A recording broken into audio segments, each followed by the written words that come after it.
Wowee. Oh my goodness. I hit the wrong button at first. Hello, everybody. Can you hear me? Yes, yes, yes, yes. No lefty audio today.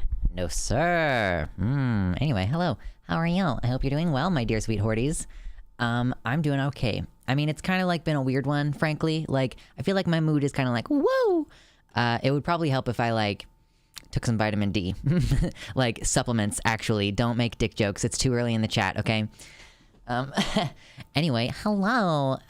We have, oh, what's up, Gayfesh? How's it going? Analia, we got Tanza, what's up, Raven, and we got Mersh, Juloris, and Nuvanol, Sisukara. Oh my goodness. So many wonderful people to say hello to. And then of course in the YouTube chat, there's Paul Hack and Corpse Candy, Midnight Masquerader, currently masquerading under a different name, Speedy Shimeji, and Arden Rose. Oh my gosh. Diabolique. Is that Diabolique? Is that Lady Diabolique? Is it you? Is it you? Anyway, yeah. So, one thing I will say is that I'm nice and warm. That's like definitely been a quality of my apartment recently. I got a space heater right behind me, and it's for sure doing the trick right now. So, no complaints on that front. Yeah, I just been like, I realized recently that I have an unhealthy work-life balance, and that somehow that still results in me not getting enough work done. So I'm working on that a little bit. Oh, okay, I'm seeing that there's an extra syllable there. Diabologique. Okay. I can't fucking read, as it turns out. Anyway, so I hope that you all are having a good day so far. What day is today? Today's Tuesday, so it's like the start of the week, and wow, like I'm actually feeling, I was kind of worried for a minute that news on Twitter was going to slow down and that I was going to have a hard time gradually like finding things to talk about. Because frankly, that's where I get a lot of my news. I've like cultivated a very specific like set of sources of information over there. So I hear about like, you know, a lot of the trans news. You know, I follow YouTube, so sometimes I see the things that they say over there, and sometimes they make tone-deaf comments. It do be like that sometimes.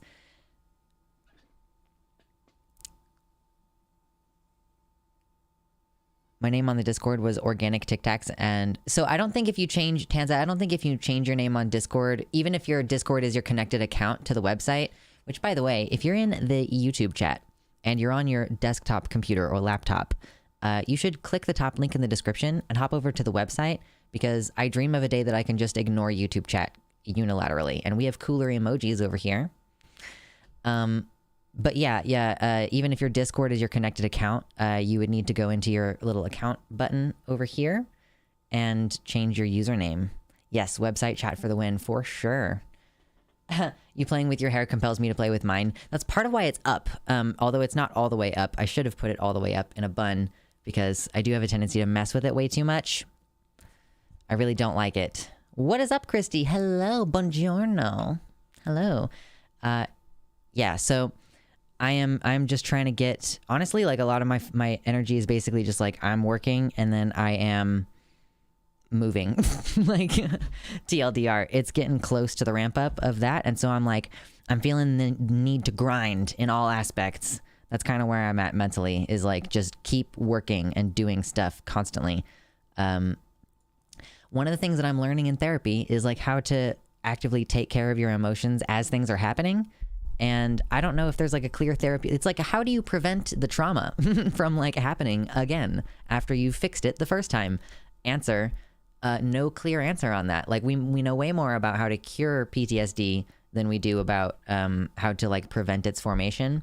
So that's also a thing, because like obviously with all the news that we're constantly dealing with, I think a lot of us are feeling a justifiable like threat, like a passive threat. You know, whether it's COVID, whether it's anti-trans violence and rhetoric, it is a tough time. And I could like, frankly, on its own, COVID is a natural disaster, which is like one of the diagnostic things they ask you when you get diagnosed with PTSD is like, hey, have you ever been through a natural disaster? And yeah, so we're living through one. What's up, Spider? How's it going? I've had better days. A dude in my class has been harassing me, and I feel uncomfy at class now. That sucks. I'm sorry, Masquerade. and like at university or even in high school, really, there's not like adequate structures in place to address harassment. So yeah, Corpse Candy, welcome to the website. What is up? Yes, we have much better emojis here. I'm a cool kid. I'm like Voosh. I have my own website. U.S. elections went much better than I expected and made me feel much better. Yes, Mersh, I don't know that we have... I kind of tried to talk a bit about it on Thursday last week, but I was just really out of it that night, so we didn't end up going super in depth. But I do know that there was... Oh, gosh. Was it Aaron? Aaron, I believe, Aaron in the Morn has been posting... some like successes, you know, the trans people winning elections specifically. Beg pardon.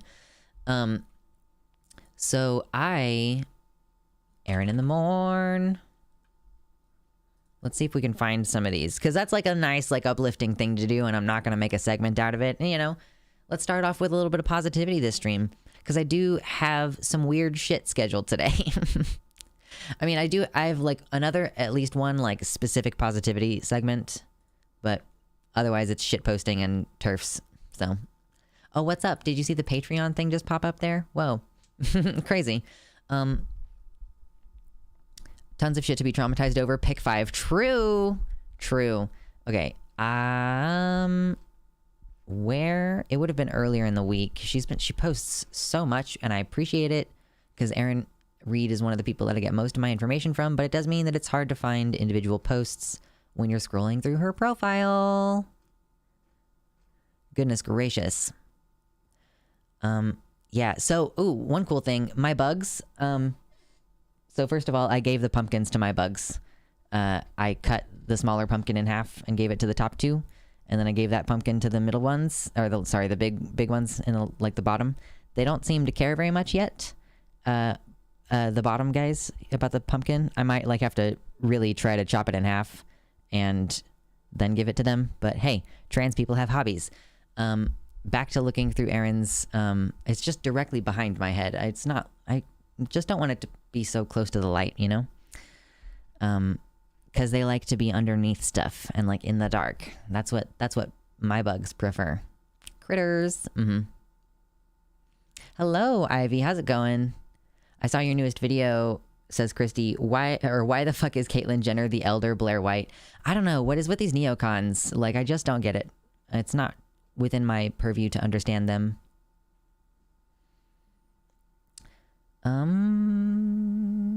What type of bugs? Baby skid. Skid. They're isopods. They're roly-polies, basically, or like 2 of them are the types that can roll up, and then another one is like it's the same kind of bug, but like flat, and they can't roll up, but they're faster. So that's cool. Why can I not find the post that I want? I was singing a little bit earlier today, which kind of fucked my voice up some, because I was singing, pressing my range too high. Y'all ever do that? You ever hurt your voice while you're trying to sing? And then for the rest of the day, you're like, you know what? I'm just going to stay down here. Like, this is where I'm going to remain. Successfully avoided a 3rd infection with COVID after exposure a few days back. Vaccination for the win. Holy shit. Yeah. Frankly, I am glad that I didn't seem to develop COVID over the course of working my part-time job at Ye Old Renaissance Fair, because it was like pretty big engagement with risk for me. I did my best to like avoid being in crowds of people insofar as, you know, it was outside and everything, but still. Oh my gosh. New subscriber has arrived, my liege. What's up? Hey, Gay and Play, welcome. Jimsy says, I'm in the YouTube chat tonight. Okay, yeah, no worries. Yeah, staying on the mobile app for now. Oh my God. We're trying to find on Aaron's post, on Aaron's profile, like posts about trans people winning elections. Maybe I should just do an advanced search.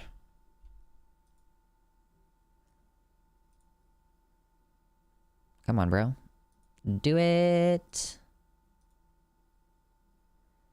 Oh, I just want to... I don't really remember how to get to advanced search. How do I get there? There we go. There it is. I see the button now. So, I want from Aaron in the Morn. And I want the words win. I want to see the word win. Okay, let's see what we got. Massive win for trans people in this 4th Circuit Court of Appeals. No, I want latest. Sonia Emmerich, a trans queer disabled candidate, wins a Minneapolis at-large school board seat. All over the country, LGBTQ candidates are being elected and voters are resoundingly rejecting anti-trans policies. Something that she has pointed out multiple times. Oh yeah, Gay in Play says, hurting your voice repeatedly can cause mild scar tissue that makes it hard to sing, and taking care of the cords helps.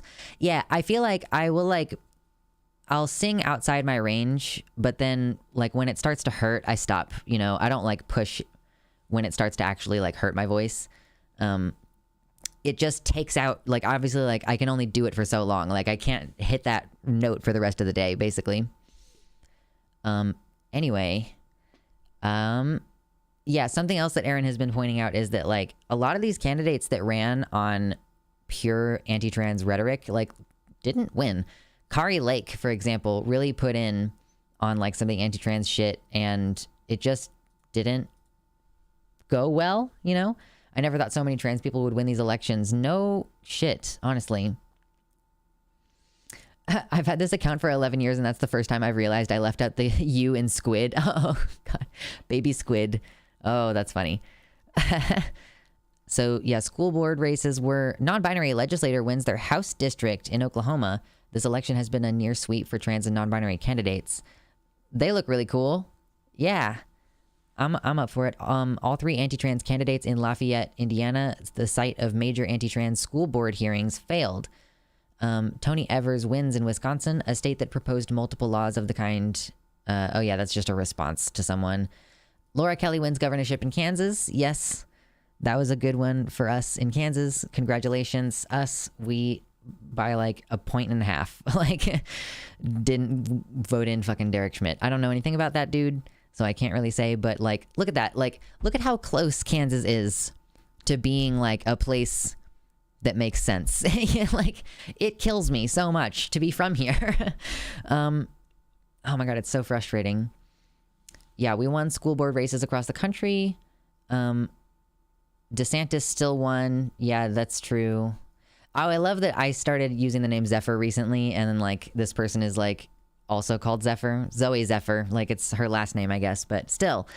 Montana's first trans woman legislator. In a state that has curtailed transgender rights so heavily lately, her voice will give trans people in Montana representation where these laws are being made. Excellent. Good shit. For sure. Hey, if you're here and you have not yet hit like over on ye old YouTube page, would you please consider doing that? It's free for you. It takes a quick second. It immediately helps the channel because people will immediately come in as a result of you hitting the like button. Like, we'll probably get like 4 more people in here. Listen, here's the thing. I have to hustle this winter. Bro, I am about to have like I'm going to be out there in the world. Like, I've been kicked out of the bird's nest. That's like about to happen. So like this winter, I'm hustling. I'm going to tell you to like the videos. I'm going to tell you that if you're on the website chat, which is the better version of the chat, top link in the description on the YouTube page, you can subscribe for $5 a month and get like cool color names, multiple different cool color names actually, and emojis that I cannot put on YouTube. I just cannot put the emojis on YouTube. So this is my full-time job. If you would like to pitch in, also Patreon, $3 a month gets you access to like secret vlogs where I talk about personal shit that I don't talk about elsewhere. Oh my God. Anyway, Zoe Zephyr, very cool. Brianna Titone wins re-election in Colorado. Another in the wave of transgender candidates winning their elections. Alicia Kozlowski wins their race and becomes Minnesota's first non-binary candidate in history. Their presence in the Minnesota legislature will be so important for non-binary people in their state and indeed everywhere. That's a lot. I didn't realize that there were so many trans and non-binary people even running for local offices across the country, but holy shit. Zerg is trans confirmed. Z's are trans. What? Yeah, shout out for sure. Let me get my chat back up. I made it go away. Luxander was like, it's hustling time. Listen, I'm just gonna have to listen. Here's my goal for this stream, by the way. This bar up here, You know how it says like 100 out of 1,000? This is like me trying to get to like a monthly goal for my bills and to be able to account for the fact that I will not be able to work for like more than a week while I am busy doing moving shit.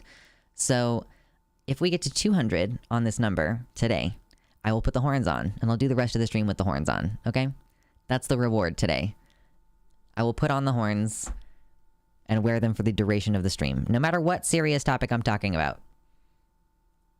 Horny stream, exactly. So, help a homie out. Anyway, hello, Hellbound. What's up? Still at the office? Yep. It's a late night. It do be like that. Trans the school board. Let's go for sure. Let's see. In the Wake County, North Carolina, really, Democrats win 7 of 9 seats there in a race where multiple Republican candidates were pushing book bans, anti-trans rules, and more. Wow. Trans Representative Taylor Small wins re-election in Vermont. Wes Moore. Oh, that's not a trans person. Let's see.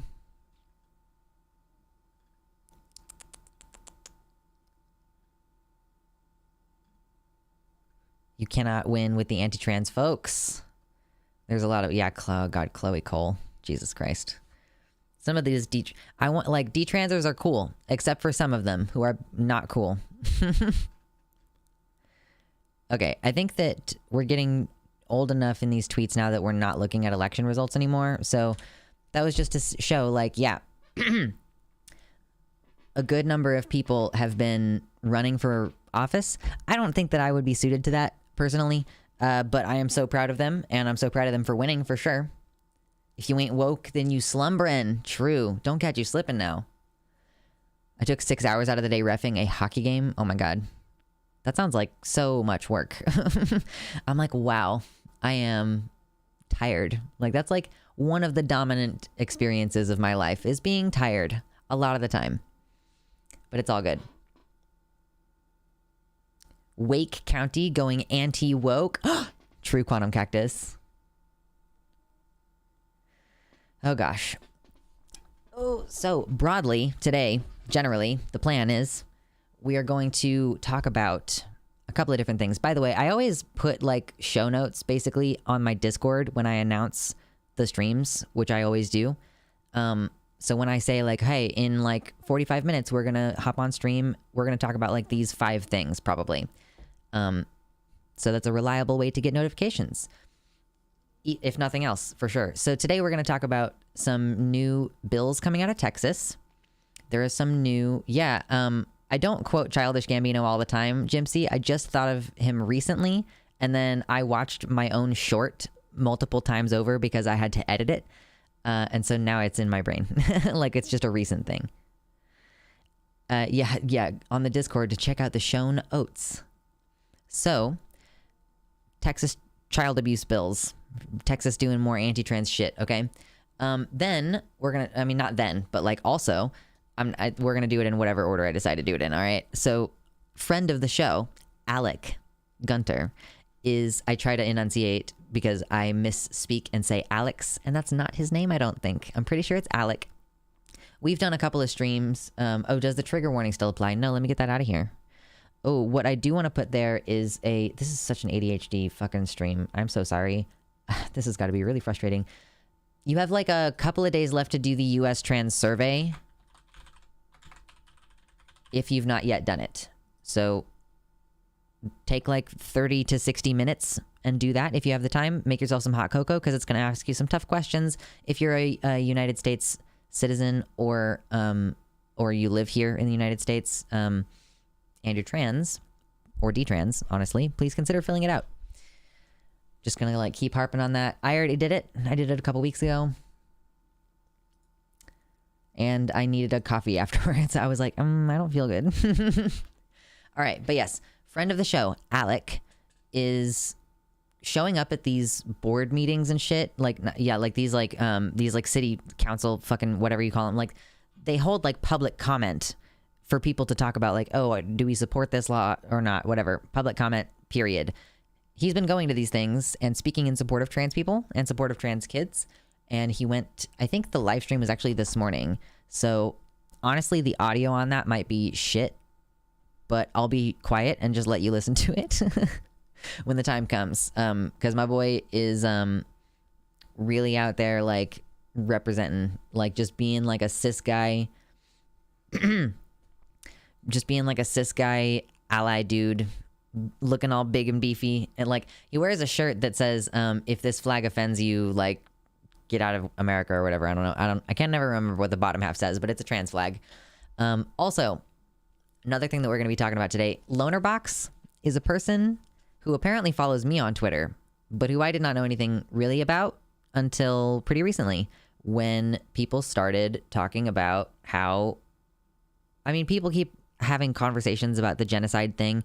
I went on someone's stream, his name is Will, to talk about the question of whether trans people are currently the subject of a genocide. And so I guess Lonerbox is someone who, like, commented on this in a particularly egregious manner recently. I have not yet watched the video. I was going to watch it with you all live. I mean, unless someone, like, can tell me, like, no, I shouldn't watch it live because he says something that's going to be against TOS or something. But I wanted to check it out and be like, why are we having lefty drama about this? You know? Because additionally, that same guy, Will, has now sent out, like, a tweet that was like, hey, what if we put together a panel talking about this trans genocide issue? And, like, the conversation is just ongoing, is what I'm trying to say. Like, Lonerbox was one of the people that he invited. So we're going to talk about that. We're also going to talk about YouTube tweeting, like, trans rights and all of the ways in which they definitely do not support trans rights, for sure. And then the subject of the stream title, which we will definitely get to, is looking at some Terfs, like, talking about arming themselves and talking about being violent toward trans people, basically, like alluding to violence towards trans people at the very minimum. So, yes, if you're excited to talk about any of those things, please consider hitting like on the YouTube page. Oh my God, babes. Oh my God. So much discourse. I know. But we usually chill for a first, like, you know, couple fucking half an hour or so. Just kind of depends. Like, how long do I think this stream is going to be altogether? I might not necessarily do chill hour for the entire first hour if it's seeming like I'm going to get tired. You know what I mean? Oh boy. Time to ride the disc horse. It's true. Ba-da-ba-ba. Yeah, but no, the trigger warning for medical transphobia was specifically because we were watching Philosophy Tube's new video on Sunday. The video was really good, but it was also very difficult emotionally to get through because it was really raw.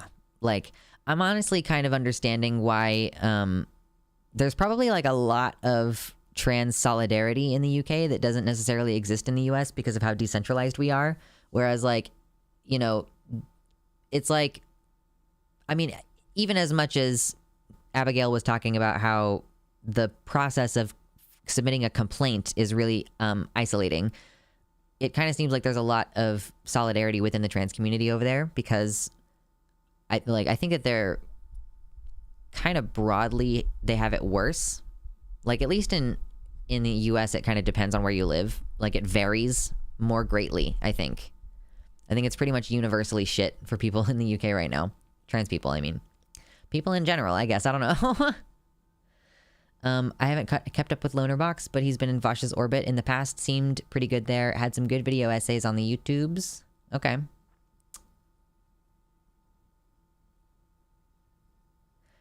Ivy Stewart, in the YouTube chat. I do not identify as gender fluid. However, Ivy asks, do you ever feel any, like, guilt, I guess, when your gender expression swings toward the gender typically associated with your birth sex? Yeah, I'm not gender fluid, but I can answer that question. And the answer is, yeah, it's weird. Like, why? I don't get it. Like, this is part of why I'm so, like, aggressively, like, I'm agender now. Like, I just aggressively don't think about the specific gender bullshit anymore, because I'm like, I'm obviously trans. I'm obviously non-binary. Like, the dysphoria shit is still present. And the euphoria shit is still present, whatever. So, like, I'm done, like, asking myself questions about it, but it doesn't mean that I don't still occasionally, like, reflexively think of myself as she internally and cringe and go like, oh no, what if I'm not trans? And then I'm like, you're fucking so stupid. Like, the internal conversation is just... It's part of the reason why I stopped trying to... Yeah, I identified as genderqueer and I stopped because that was not enough to make me stop thinking about it. I really just don't want to think about it, is primarily where I've gotten to. I'm like, I'm pretty happy with like my body and my role and my gender expression, and I really don't care about the details. And I also kind of don't care about how people see me anymore, which is cool, you know? I mean, like, if the people, you know, the people close to me are going to see me, like, in the most raw way. So I'm not, like, worried about that. I started getting euphoria as my assigned gender, and it's been something I haven't figured out yet. Yeah, I mean, that's the thing about, like, gender fluidity is that it can earnestly, like, change. A gender not in a I have no gender way and more of a I don't give a fuck anymore way. I mean, it's both. I don't have a gender. I never have. Like, I called myself genderqueer and was like, that's the word for my quintessential gender. But it's like, I was just like, I mean, I just don't care. Like, ultimately. I heard a conversation. What's up, Kruva? Welcome to the website chat, by the way. I heard a conversation between Poly People and Lonerbox about the reality. Oh, was that Lonerbox? Because I did listen to the conversation. Or wait, no. Because I listened to a conversation between Poly People and someone else. And I didn't get very far because Poly People, I felt, was like just kind of immediately launched to a place that was like, of course this is happening. How could you say this is not happening? And it was like very like just kind of arguing from an emotional place. And I found that just, I was like, this is cringe. Like, this is not going to be fun for me.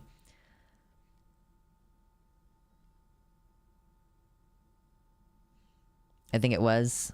Yeah, I did listen to part of that conversation, if that's who Lonerbox is. Is Lonerbox, like, not American? Like, what, does he have an accent or something? Yes, welcome to the new website. All the new chatters. Yes, yes, yes, yes, yes. He's Irish or Scottish? Okay. Yeah, I remember there being some kind of accent involved. Irish. I love those phonetical things, by the way. A Strider. I love the, like, when people phonetically type out how, like, it looks when a Scottish person is speaking, for example. From Glasgow. Okay, that would make sense. Yeah, it kind of felt like a thickish accent. Somewhere there. Somewhere on the islands. I love Australian phonetics. Oh, no. Yeah, that one always cracks me up. English is weird. Language is weird. Accents are weird. Hell yeah. So, if you've just come in and you've not yet hit like on the YouTube video, consider doing that, even if you're not going to stick around for that long, because it helps my channel and I appreciate it, and it takes absolutely no effort on your part. We just kind of get on side tangents and like talk about random shit sometimes. In addition to the politics, because as it turns out, trans people have a wide range of interests, and I happen to be annoyingly upfront about, and like I'm just like really autistic, and I'm just like, I'm gonna talk about whatever I want to, and if you want to hang out, then that's fine. If you don't want to hang out, that's fine too. Like, this is my show. Yes, hit like on the stream.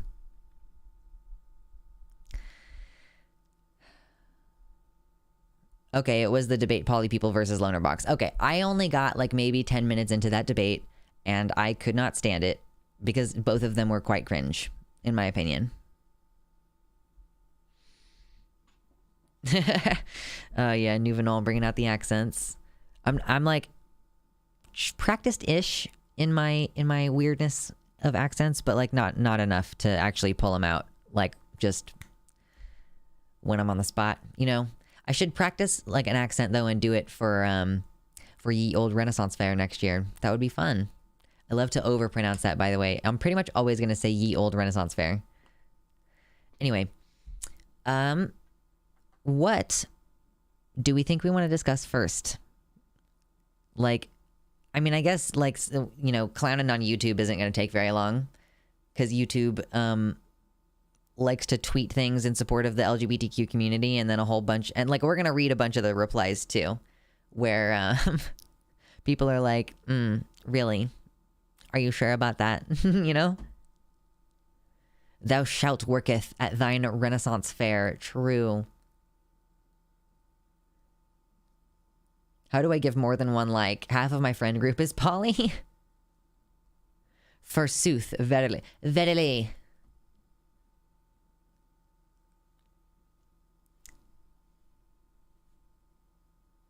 I can't say I keep up with YouTube's tweets. I don't actually even know if this one was one that if this is one of the accounts that I have followed, or if just one of my trans friends like responded to the tweet and it ended up in my timeline on that account.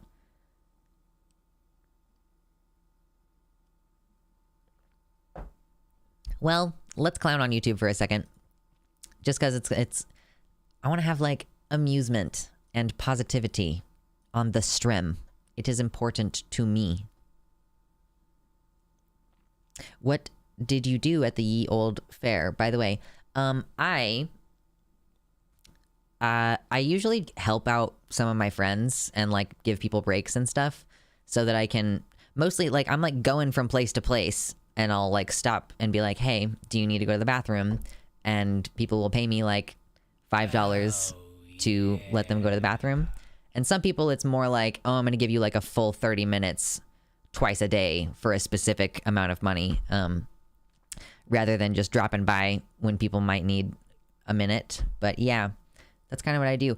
Kruva with a tier 2 sub. Thank you. Trans Thriving. Absolutely. Let me add that to the thingy.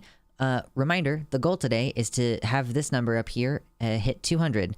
And if we do, I'll put the horns on. I'll wear my horns for the rest of the thing. Also, if you do get a sub and you get more than 1 month, you have to tell me, because otherwise I will not know and I will just add the base amount because I can't see that while the stream is going. There we go. Thank you. I'm down to clown. True baby squid. And yeah, if you're on the YouTube chat, you should come to the website chat, which is the top link in the description. We have way cooler emojis there. Okay.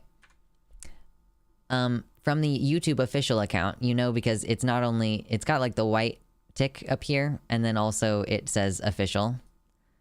I guess this one doesn't mean anything anymore. Is this the one that doesn't mean anything anymore? The white tick?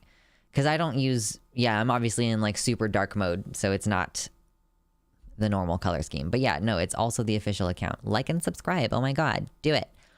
Thinking about the trans community and trans creators, this hashtag Trans Week of Awareness. Trans flag, I see you and I celebrate you. Who is I? Like, who is this? Like, why YouTube, the company, are you speaking to me as though you are like a Gen Z cis het ally? Like, why? Why is this like this? So plenty of complaints have been lodged. You may imagine. You may be able to imagine. You still have this video up where Matt Walsh calls drag queens and trans people groomers while saying that they need to be imprisoned. YouTube platforms a tremendous amount of anti-trans hate, so actually do something about it instead of ridiculous posts like this. Alejandra, as usual, killing it. Silent, who is a friend of mine, says your platform plays host to large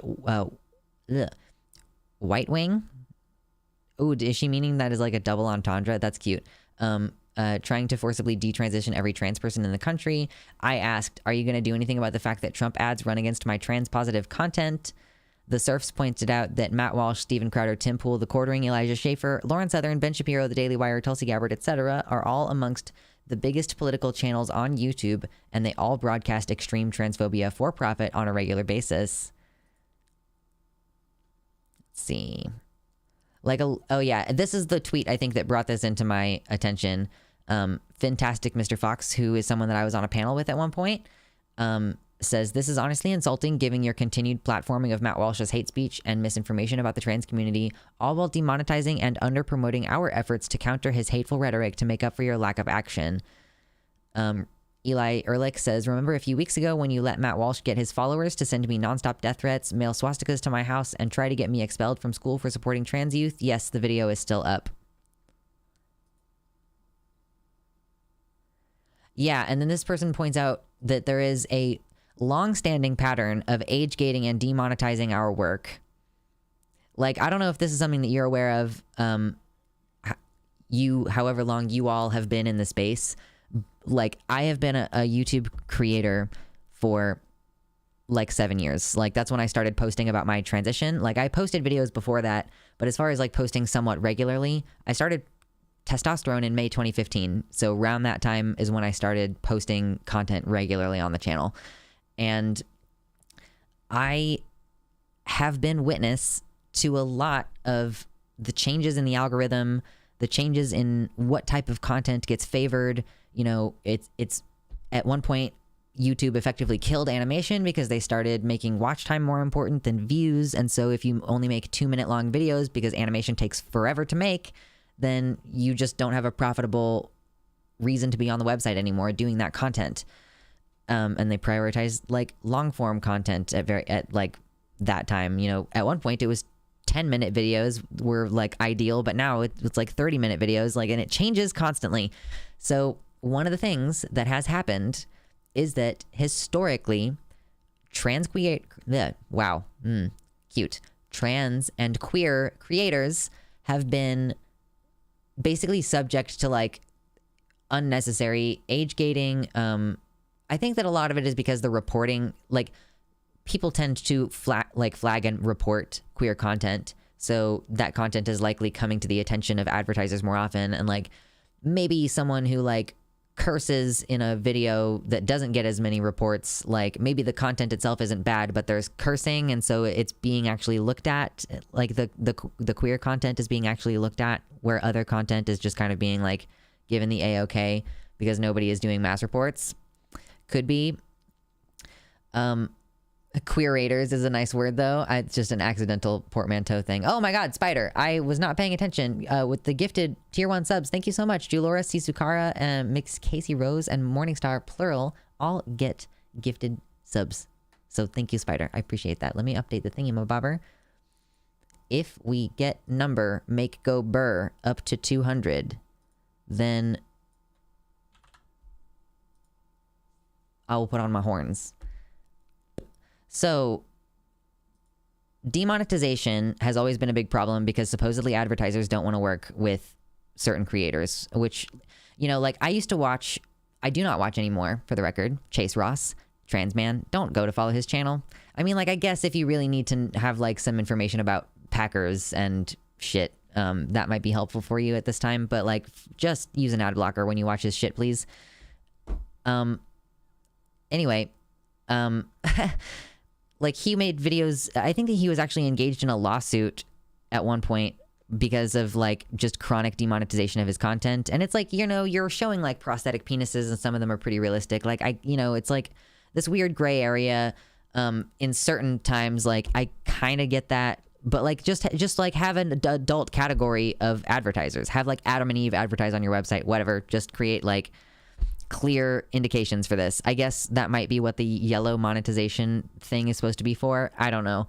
But even content where you're just like talking about queer experiences can get caught up in this. And then like, it's one thing, like if your content gets demonetized, then it also gets deprioritized in the algorithm because YouTube wants ads to be shown to people. And if your content isn't something that advertisers want to pair against, then like what point do they have in like wasting resources to show your content to people? You know what I'm trying to say? So and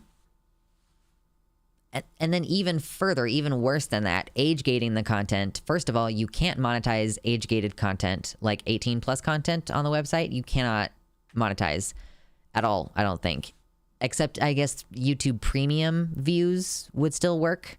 Like, if you pay $10 a month or whatever it costs now to YouTube for no ads experience, based on your watch time, I get paid, like, a portion of the watch time based on some fucking calculation or whatever.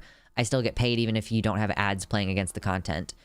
So, that is one way that, you know, you kind of can get around having your content consistently age gated and stuff. But some people also find that it isn't reliably showing up in their subscription box, or it's just not being served to them on their homepage. Like maybe you're like me and you primarily get your content on your homepage nowadays, but it is like still based on your subscribers, what you're subscribed to and what you're watching recently, right? Oh my gosh. Yeah, queerators, I know. So historically, YouTube has been pretty shit towards trans creators, and it has not been transparent with anyone. What's up, Jimmy Nails? Hello. Welcome to the website. They have historically not been open with us as well about, you know, what are we doing wrong exactly? Like, what is it specifically that you want us to change so that our content can be advertiser friendly, you know? I've also heard I don't know if this is true. I'm actually kind of doing a little bit of experimentation with this myself right now. I've heard that videos that have mid-roll ads are favored in the algorithm. Like, because, like, so if I post like a 25-minute video, maybe normally I would think like, oh, 25 minutes is like right at the edge of like, I don't know if I want to interrupt your experience by posting ads in the middle of the video. But like if it's split by about like 13 minutes, I feel like that's not too invasive if I just put one right in the middle, right? Of course they're annoying, yeah, but they also help the channel. Like, it's not just that I make cents, like tiny bits of pennies off of the advertisements, but it actually helps the channel in the algorithm, maybe. So we're trying that out and seeing how that goes. Yeah, algorithm. Like, you have to learn all these stupid things in order to play the game. And like, that's just based on experimentation and people saying like, this is what's consistently working for me right now. This is what's not working for me right now. And it changes. It's like trying to understand how your fucking credit score, how like that works. I was saying like, oh, you know, you should teach it in schools, but like, you can't even teach it in schools because the curriculum wouldn't update fast enough to keep up with like how often it changes. You have like the system of credit that like my parents would have been familiar with when they were growing up, or like, I guess like what my grandparents would have been doing when my parents were kids. Like, it's not the same as what we have to do now in order to maintain good credit. It's constantly changing, and no one is clear with you about the expectations. Like, no one officially tells you this is how you have good credit. I don't think. Like, it's mostly just like people sort of figure it out, and then you go on Google and go, how do I have good credit? And like, it's like, oh yeah, here's generally like what you should do right now, which I had to learn recently because credit is stupid and it doesn't work the way I thought I did. I was like, oh, I paid off my car loan for sure, that's fine. But it was too long ago and it doesn't count anymore. Like, fucking what? Oh my God. Damn algorithm, true. Regular car reviews was once a family-friendly channel until he caught the big gay, and now he just says hot dicks, hot dicks, hot dicks. Like, oh, I would love to tell you about this creator really quick, just while I'm thinking about it. Speaking of queer creators who are getting fucking throttled in the algorithm, I'm gonna pull his channel up, actually. Do you ever, like, follow someone because they're, like, a disaster gay, and you just, like, are really infatuated with how much of a fucking just train wreck they are? This is Mike MGTV, and he's like queer, and he's a bartender, like a person who is gay and a disaster, and also the gay disaster is a big part of who they present themselves to be in this context. He describes himself as like a world renowned, like, disgraced bartender, celebrity bartender. And he's not a celebrity, he is a bartender who bartends for celebrities, and he's been on reality TV. Like, this is a guy who is on reality TV and enjoys it and is like, this is what I'm good at, is being a train wreck on television. So he does videos that are like reacting to the worst bartenders of TikTok, like the worst cocktail, like making the worst cocktails on TikTok and stuff like that. Shit like that. And here's the thing, Mike MGTV has like 182,000 subscribers. Okay, that's like a fucking lot of people, right? And I've noticed recently that, like, I've been watching some of his videos, and like the video only has like 12k likes, like, or like, sorry, only 12k views, like 12k views on some of these, 14k views. This one has 11k views. I'm like, why is his channel getting so fucking throttled? Like, that seems really too low, right? For a channel with 182,000 subscribers. So I just think that, like, this is an example of somebody who apparently at some point had a great amount of reach and is having their reach just like kind of dramatically restricted at this time. Like 25,000 views, bartender reacts to Drink Masters on Netflix is like the biggest video in the past month. Also, he just posted a video 32 minutes ago. So I like Mike MGTV. He's, like I said, kind of a disaster, but I love him. And he is certainly being affected in some way negatively by the algorithm right now because these numbers don't make sense. Personal opinion, those numbers do not make sense. And I think a lot of us struggle with that too. Like, I also don't know to what extent my content is throttled because I talk about trans shit so much. Like, I can't say. I've kind of always expected that there is a natural ceiling to the number of people who will be interested in the things that I have to say because of what I talk about and because of who I am. Like, people are not necessarily going to take me seriously talking about fucking the war in Ukraine or like other big national geopolitics if I were to ever delve my foot into such things. Even when I'm talking about transgender medicine as a trans person who would fucking know, because I've had the medical care done, like, people doubt my like authority on things, even if I do have a specific like reason to know what I'm talking about, you know? So I've always kind of accepted that, but it's hard for me to say how much of my limited reach is because of that versus how much of my limited reach is because of YouTube not serving my content to people. So honestly, one of the things that's been happening recently is that, I'm posting content about detransitioners and stuff, and like, it's breaking out of my bubble a little bit, and I'm getting TERF comments, which is like, okay, we're doing something new is happening. And it doesn't bother me. I just go, oh, I'm going to block you from ever commenting on the channel ever again, which also I think consequently deletes all of their comments that they've ever left on the channel, which is just the best function. Frankly, YouTube, you nailed it with that one. Because it doesn't say block or anything. It says hide user from channel, which means that they cannot post in chat. It means that they cannot post comments, like, and all previous comments are deleted permanently. Oh my God. Baby Squid, welcome to the website chat. Did you see that thing which shows what kind of secret flags Twitter has attached to your account? I feel like I did see that, but I don't know if I ever checked it on my account to see what it did. Cause like, I don't really love connecting my Twitter to a bunch of different apps. And I actually just recently went through and disconnected all of the Twitter, like everything that I had given Twitter permission to access, like an interface with, because if you didn't know, your data is a little bit at risk with Twitter right now because they don't have people working in the privacy parts of the company to a degree that they might end up in like severe legal trouble in other countries because other countries have more sensible privacy laws than we do. Yay, America. And they like require a company like Twitter to have people in certain stations and like in order to be compliant with privacy and safety. Yeah, true. Supposedly Russian missiles landed in Poland. See, I don't actually talk about national geopolitics. I just could, but I won't. To be clear, I will not.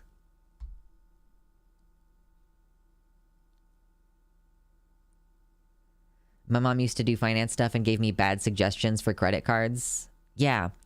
I don't even know specifically, like, there are still specifics about building credit that I don't know exactly how to do it correctly. Like, should you pay your bill early or only ever pay it like exactly when it's due? For example, the only thing that I know about credit is that you want to have like a lot of access to credit and use very little of it, basically. Like, you want to use less than 30% of the total credit that you have available. So if you have like $1,000 of credit, you should try to use like, you know, less than $300 of it. And ideally, like, frankly, like, not using it except the bare minimum to like be able to be making payments on time. So like, use the card once a month to buy gas or something, you know? Yeah, so that's how you have good credit. I just learned. I'm at 110% of my credit. Oh my God, no. Have you seen the regular car reviews compilations of absolute disaster game moments? No, I have never seen that. What is that? True Quantum Cactus. We need to respect the free speech of companies to release all the information they have without consequences. Did you see the UK Terf getting kicked out of a punk bar in Philadelphia? Lychines? I did see that was a thing, but I didn't like watch the video because I kind of felt like it was going to be cringe. It seemed like it was being filmed by one of the Terfs and that it was going to be filled with cringe remarks of hers behind the camera, so I didn't actually like watch the video. Gas stations will charge you more if you use a credit card at some places. Yeah, I mean, I'm just throwing out an example of like, make one small purchase and don't like actually use your credit card to build debt. Like, you want to have a very managed, tiny amount of debt. Weird thing is if you have enough money that you pay cash for everything and have no debts, you have almost no credit. Yeah, Mersh, this is the problem that I'm running into right now as an adult who's almost 30 years old, is that I, for the most part, like I either earned money and bought things that I needed, or I went without, and I didn't have debt. I might like medical debt, I guess, but like, yeah, no. So that's frustrating. And now I'm learning how it works, which is great. I am glad that I now understand better how it works. Put your YouTube Premium account to autopay with your credit card and then set the credit card to autopay your checking account. Yeah, honestly, yeah. But like, yeah, you can also have like multiple different accounts open is good. Having a very old account open is good. So like leave your account open even if you're not using it actively, you know. Hello, Creature of the Fae. Welcome in. I'm glad that you were able to chill. Pay at least once a month, 30 years of credit. So it is about using extra payments. And then it basically has no interest. Okay, yeah. Because, like, I made a payment and my credit card was like, hey, your credit just went up by 1 point. And I'm like, oh, okay, so if I do this every month, my score will hypothetically go up by 1 point every time I do this. And having different types of accounts, my car loan has increased my score. I paid off my car loan, and that's apparently, like, because it was slightly over a year ago, it's not on my fucking credit report anymore. Very annoying when you're trying to find an apartment. By the way, I'm about to move, so that's going to require me to take time off work, and it is requiring a lot of extra money. And if you would like to support my work, and if you like me as a person, maybe you could consider pitching me like $5 or becoming a patron. There are benefits in it for you as well on Patreon. And if you subscribe on my website, for example, you get access to emojis that other people don't do. This is my full-time job. Thank you. I love you.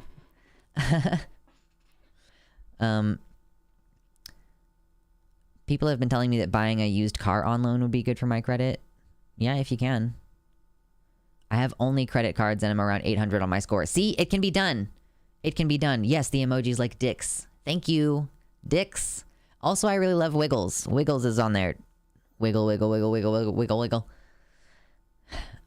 Which, by the way, I had Wiggles on the website emojis before I knew who Keffels was, so don't come at me about that.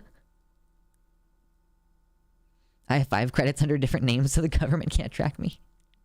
I don't think that that's acceptable. I want the Dix emoji so bad, but the site doesn't work on mobile. I know. It's like an active problem. Like, it's been worked on for a very long time, and it's just quite difficult to get the shit to work correctly on mobile. I apologize about that. It's a known issue, though, is what I'm trying to say. Someday I will be able to Dix. Someday. I wish I could Stabby. Yeah, I love Stabby, too. Stabby's so good. You can also gift other people subs. But yes, this is what I do for my job. So if you like the information, if you like the hangout vibes, babes, throw me a tip. Okay. Just the tip. Let's see if we can get this fucking audio to work. Friend of the show, Alec Gunter, is someone who I've done a couple. Well, I did a panel with and like spoke to him a couple other times on stream. He's a cool dude. I like him a lot. I'm on the desktop version on mobile, and it's just kind of janky, but it works well enough. Okay. Anyway, let me get my headphones on and stuff. Also, I gotta drink water. Listen, babes, hail hydrate. It's been a fucking hour since we started stream, okay? If you haven't drank any water, 69 viewers, nice. Hit like, first of all. We're taking a moment, okay? We're gonna collect ourselves. We gotta get our shit together. Getting our shit together includes hitting the like button on the stream and also drinking some fucking water. Thank you. Hail hydrate.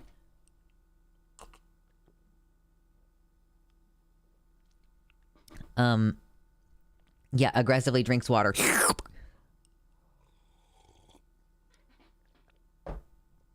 Oh my gosh, okay.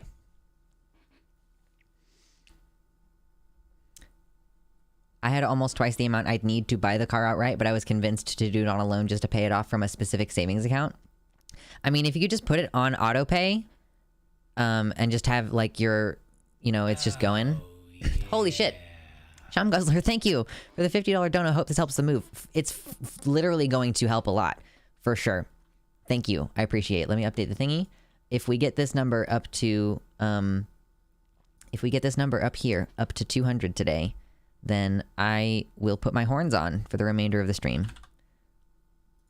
And we're very close. So thank you for that. I appreciate you. Okay, where am I? I need my buttons back. Where are my buttons? There we go. I found the buttons. Oh shit. Okay, yes. So, yes, I'm gonna get my volumes together now.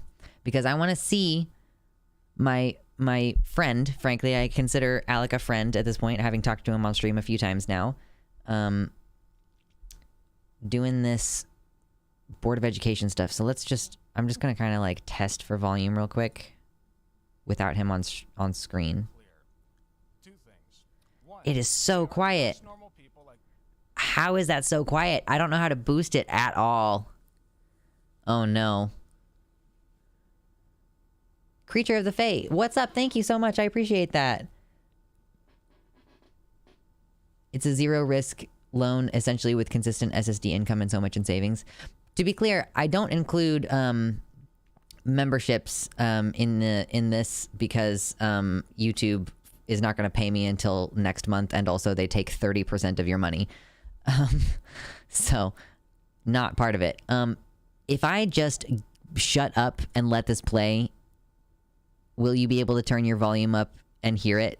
Like, because I don't have a way to boost the volume, I don't think. Can I? Be quiet, chat, so we can listen.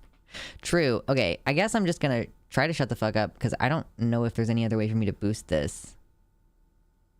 I'll have to... I know that Demon Mama has, like, an app built into her browser that lets her, like, boost the audio within a browser tab. I might have to ask her what the fuck that is so that I can get voice meter. Either way, I'm not gonna be able to do it during stream. I'm gonna have to figure it out after. What's up, Darth Gently, though? No, Creature of the Fae. I mean, I'm considering just deleting the memberships completely because YouTube, frankly, it's disrespectful to you as my viewers that they take so much of your money when you're trying to donate money to me. That's why you can't super chat. Because they take like 50% of the super chats sometimes. It's fucking insane. So, I'm gonna be quiet so that we can listen to this video. Okay? Are you ready? I'm gonna shut the fuck up. Let's go. Let's do it. Like many of you all in this room, I come from a conservative household. I was raised with Christian values and taught that being queer is a sin. But as I got older, I met a lot of queer people. Many of them were people I didn't even know were queer until later on.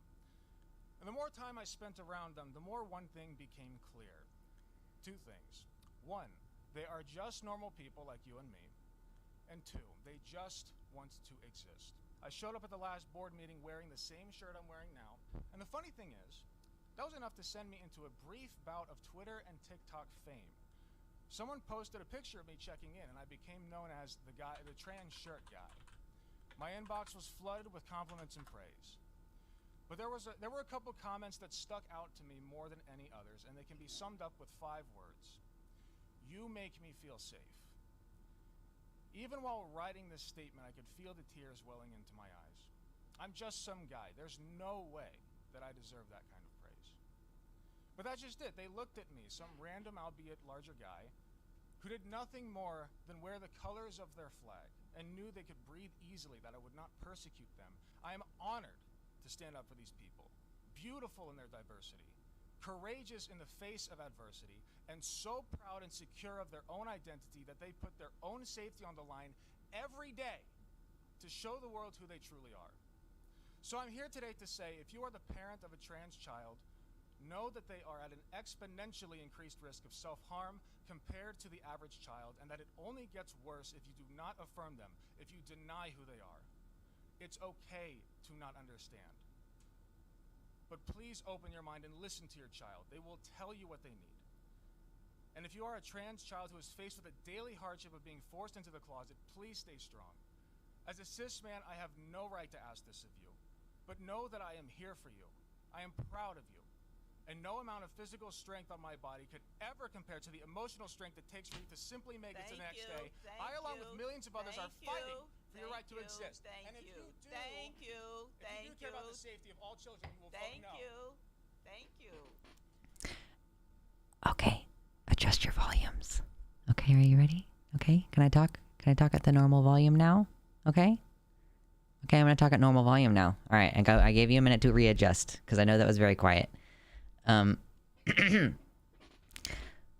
the very end, he said, if you care, he was basically like, if you care about the well-being of trans kids, you'll vote no, while she was talking over him and saying, thank you, thank you, thank you, you know, just dismissively saying thank you. Also, can we get a load of her face right here? This is like, she does not look like a kind person, if I'm being honest. Listen, I gave you as much time as I could to adjust your volumes, all right? It's not my fault. Yeah, it's like a look of disgust for sure. But yeah, so that's why Alec is a friend of the channel, because he is just like unrelentingly supportive. And yeah, round of applause for Trans Shirt Guy. He has become kind of well known as Trans Shirt Guy on Twitter because he wears the same shirt, or has worn the same shirt twice now at least. Like, yeah, he's a good dude. I really do like him. And it is super comforting to have like a giant man. Like, he's so beefed out. Listen, I don't know if you can tell. I'm not trying to call my boy out or anything. Like, I'm not trying to say anything mean or anything, but my boy's biceps are so fucking big that he has stretch marks, okay? He's also kind of hot, LMAO. Like, look at this. Like, his arms are so fucking yoked that he has stretch marks on his biceps. So, yeah, it feels good to have, like, a big, like, bearded, like, testosterone man. Like, I will actually have something to say to you if you threaten my trans friends, you know? Like, it's just safe. Like, yeah, he pointed out it's a big deal. Like, I've had similar sort of remarks, like, not the same, obviously, in the context of me being, like, physically intimidating, but, like, when a trans person says, like, you make me feel safe, like, it's a big deal.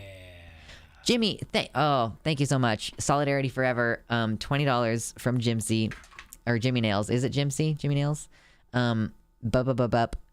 We are now over the number go burr, and I will put on the horns. I will do it. Number go burr.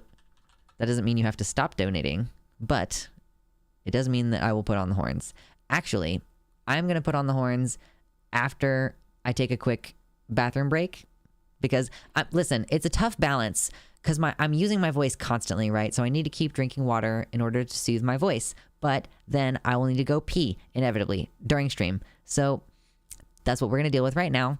I will not be gone for long, and when I come back, I will put on the horns. Okay, I'm actually going to... I will put the horns on my desk so that I don't forget that that's what I'm supposed to do when I come back, because I am stupid, and I will do that. So, you know. Thank you, De Silva. I appreciate that. Yeah, I will, I'll check that after stream. I'm not gonna be able to check it right this second. But yes, I'll be right back. I appreciate you all. Don't go away.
Hello, I'm back.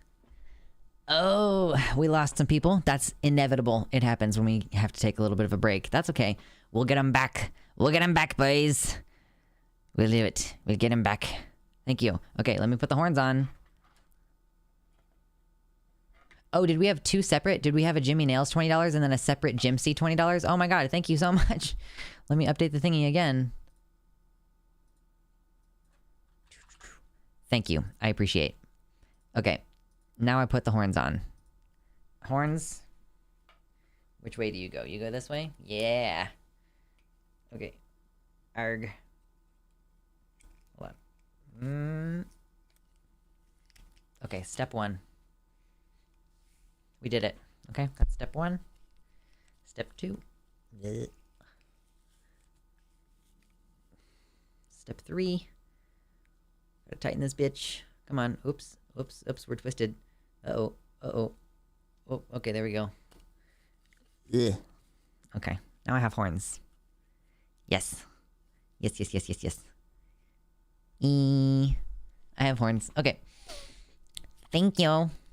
Thanks for giving me an excuse to wear my horns during stream, TBH. I should just do this every stream, but I feel like people wouldn't take me very seriously if I did it every single stream. It's bad enough that we're going to have segments coming out from this stream. Or at least, maybe. I'm not totally sure yet. I haven't decided if we're doing segments from this stream. Oh well. So, do we want to get to the titular item of the day? Well, I don't know. Maybe let's do the stupid drama shit first. Do we want to do the loner box thing first? I kind of want to watch that first, actually. I think that's what I've decided we're going to do. Damien, or Masquerade, it's, I know that I look demon-esque, but it's actually supposed to be dragony. How can I make it hit more dragony than demony? I realized that I did a demon costume for Halloween. That was a one-off thing. I'm not a demon. I'm a dragon. I've been kind of like, should I get, like, tattoos coming up my neck that are like scales? I don't know. I've thought about it. Not totally sure. So, yeah, I don't know if this is going to be a segment on the channel or not. Probably not. I really don't like to make content like this on the channel. Oh my god, this dude is going to give me fucking World of Warcraft nostalgia. Oh. Okay.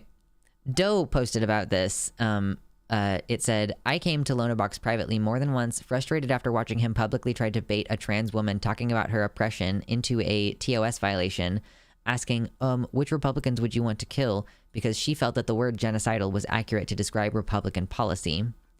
Is that what this video is? Is that what this video is right here? Scales would be cool, not gonna lie. Yeah, I've thought about it. I'm not sure.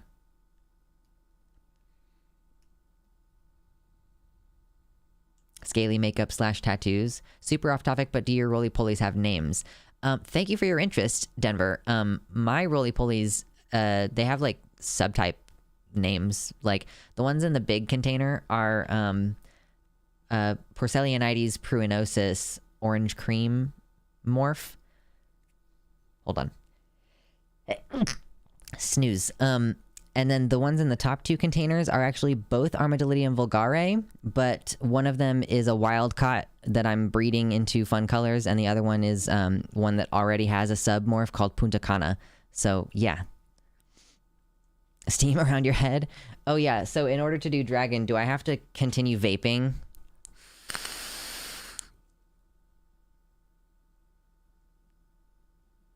I don't really want to be addicted to nicotine, but there is something very evocative about that. I don't really want to be addicted to nicotine anymore, but I love being addicted to nicotine, and it's really the only thing I've ever had difficulty not doing. You're now a scaly. I know, Astrid. I know. That's what it is. I'm a scaly. It's true. Anyway. I wasn't even doing that on full screen. I could have been doing that on full screen.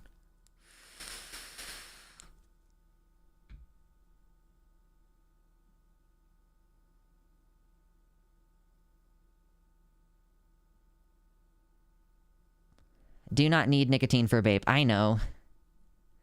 OMG, you pronounced my name right. I feel like unreasonably proud of the fact that that's a frequent comment that I get. People are like, oh my God, you're the first streamer who's ever said my name right. And I'm like, I can read English. Like, that's pretty much what I got. Fed posting, baiting. Is this like when Rose Wrist tried baiting Vosh into Fed posting in a debate? I think, yeah. Yeah, you guys are right. I can get a non-nicotine juice. I could do that. But I also really like nicotine. It's a problem. Lux the only streamer to really draw out the Y in Spider. I don't do it every time, I will say. Sometimes I'm lazy about your name, if I'm being honest. Okay, anyway, let's return to this subject. You can even read our name, yeah. Nous venons en paix. En paix? Oh my God, here we are. Let's do this. Bear in mind of it. Oh my God, my volume is still on my speakers. Fucking President Cum Day with his like endless meltdown over every fucking like Destiny associate. I was not expecting this video to start with those words. That was a bit of a shock. All right, let's get over it. And then like stalking the guy and shit and like doing his like 5-person research takedown stream and like, oh God. Yeah. I think that the thing is like, and this is such a simple lesson. I don't know why the fuck I keep forgetting it. Is watch the way people who are nice to you are with other people. Don't do this whole, oh, they're nice to me, you know? Like I think that's what you need to like bear in mind of it more. Okay, I don't know exactly what all of that was about, if I'm being completely honest. I thought it was gonna be I thought it was gonna maybe be this thing that Doe was alluding to up top here. Hold up. Yes, this clip doesn't seem related. I think this must be like some new conversation. Man, I got to remember President Cum Day next time I watch a Sunday stream. Don't be mean. Don't be mean, all right? Don't do it. But Doe continues, he claimed that I and others were just trying to force him to accept the word genocidal, that we were a small group of radicals who had invented a new definition, separate from the UN definition that academics use, just to claim that we're experiencing the worst possible oppression. Yeah, like we're morphing the word genocidal in order to claim to be more oppressed than we are, supposedly. I explained that I didn't care whether or not he had a particular line for when he thought that the descriptive rhetoric of genocidal should come into play, and that what bothered most people was the way he treated Polly and the way it encourages other people to treat us. We didn't come to any sort of resolution at that time. Later, I heard from President Sunday that Lonerbox had reached out to him for a conversation about the discourse generated around the Polly people conversation. President Sunday wanted to do it right and come well researched. Like, to reiterate from earlier, I only got like 10 minutes into that debate because I kind of felt that they were both being kind of cringe, and like I just found it cringe in general and did not find it to be very comfortable. Surprised you pronounced Sisu right. Most people use Sisu. It's supposed to be like Japanese, right? Sisukara? Like it's gotta be all the same. Sisukara? All the same. I just know a little bit about language. By our cringe powers combined. True. President Sunday wanted to do it right and come well researched. This had made me hopeful, and I, along with others, were happy to dedicate time to research that was going to be used to help two political commentators I respect develop their opinions and to elevate the discourse in general. I was also hopeful that President Sunday could get Lonerbox to acknowledge what had bothered people about the way he had handled things since that conversation with Polly.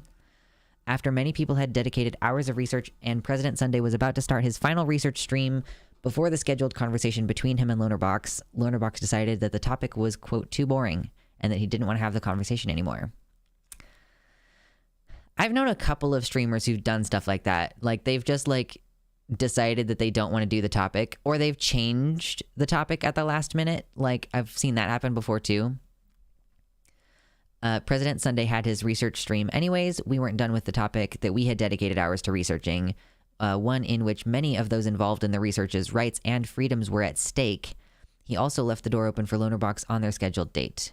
After hoping that Lonerbox would show up despite canceling on President Sunday, I reached back out to him, frustrated again, watching other people mimic his behavior toward other trans people speaking about their oppression. His response was to block me, saying, with friends like these, after he claimed I, quote, wasn't listening. I had respected Lonerbox, which is why I was appalled at his behavior and thought that coming to him privately would help him see that I wasn't out to harm him, that I respected him and wanted him to do better. And it's why I thought that coming with arms full of research would show that we were coming to share in learning and knowledge together. Unfortunately, that seems not to be the case, considering his behavior toward those that dedicated time to honestly exploring a topic that is very close to their lives. All we wanted was for him to approach the topic honestly, since he is the one who reached out for the conversation initially. Yeah, and people came to me and were like, oh, you know, I guess you didn't finish watching the Poly People conversation because he was really, like, pretty fucked up toward her toward the end, I guess. It's a bad look from Lonerbox. Blocking Doe is a bad sign. Yeah, I feel like if you have Doe blocked, like, that's a pretty obvious red flag.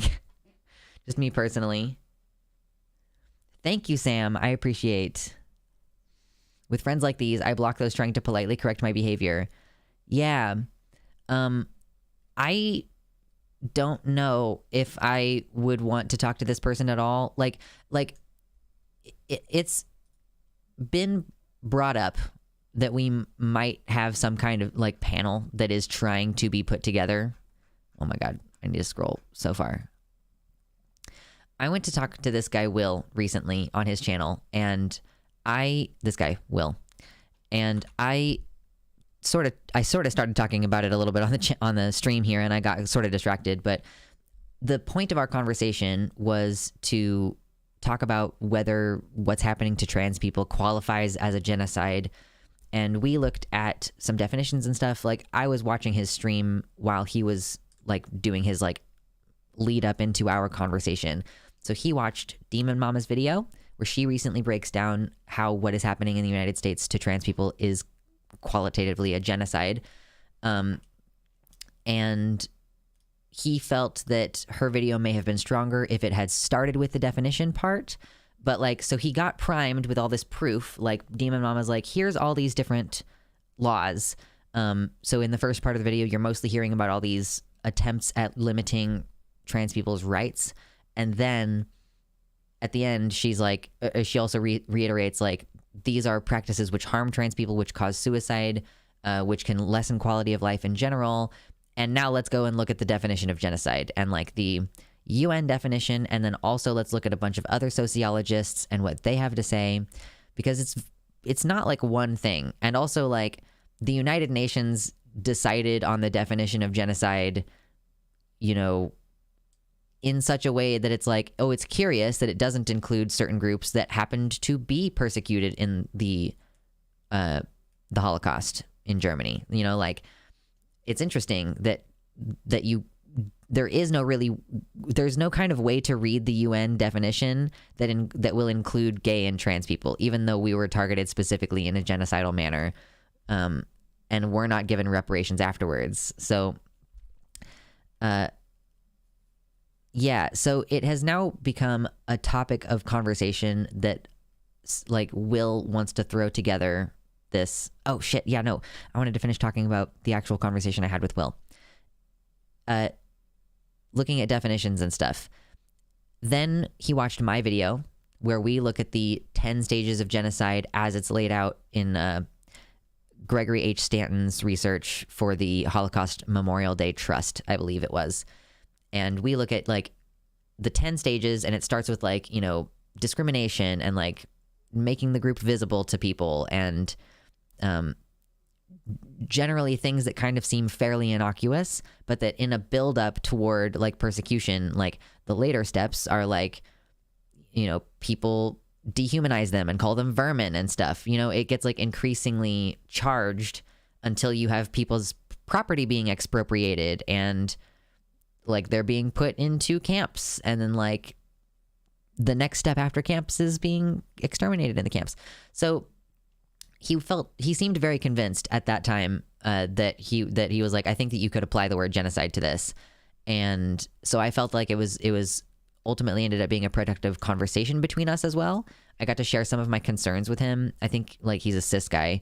So, you know, I was able to tell him from the first person perspective, like, this is what it's like to have to contemplate fleeing the country that you were born in because violence is escalating toward people like you, and politicians are rooting that violence on toward you. So overall, I felt like it was a pretty useful conversation to have. I then went and listened to, and I still have the tab open because I got so angry and I couldn't finish watching it, but I got about 30 minutes into a conversation that Will had with a genocide researcher, and it was infuriating because basically, like, the guy was like, yeah, the definition of, you know, genocide is what the UN says it is. Hold on. Was there a UN? Whoa, shit. UN resolution on the definition? Like, didn't they update it? I think they may have actually updated it.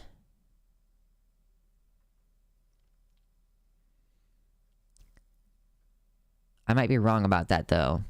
Because I thought I just saw a screenshot recently that was like, oh, look, they actually added to the definition or slightly altered the definition more recently. But at the time of, in 1948, you know, it explicitly delineates, like, certain acts committed against a group with intent to destroy the group in whole or in part. And it's like racial, ethnical, racial, or religious groups. Notably not political groups, notably not gay and trans people.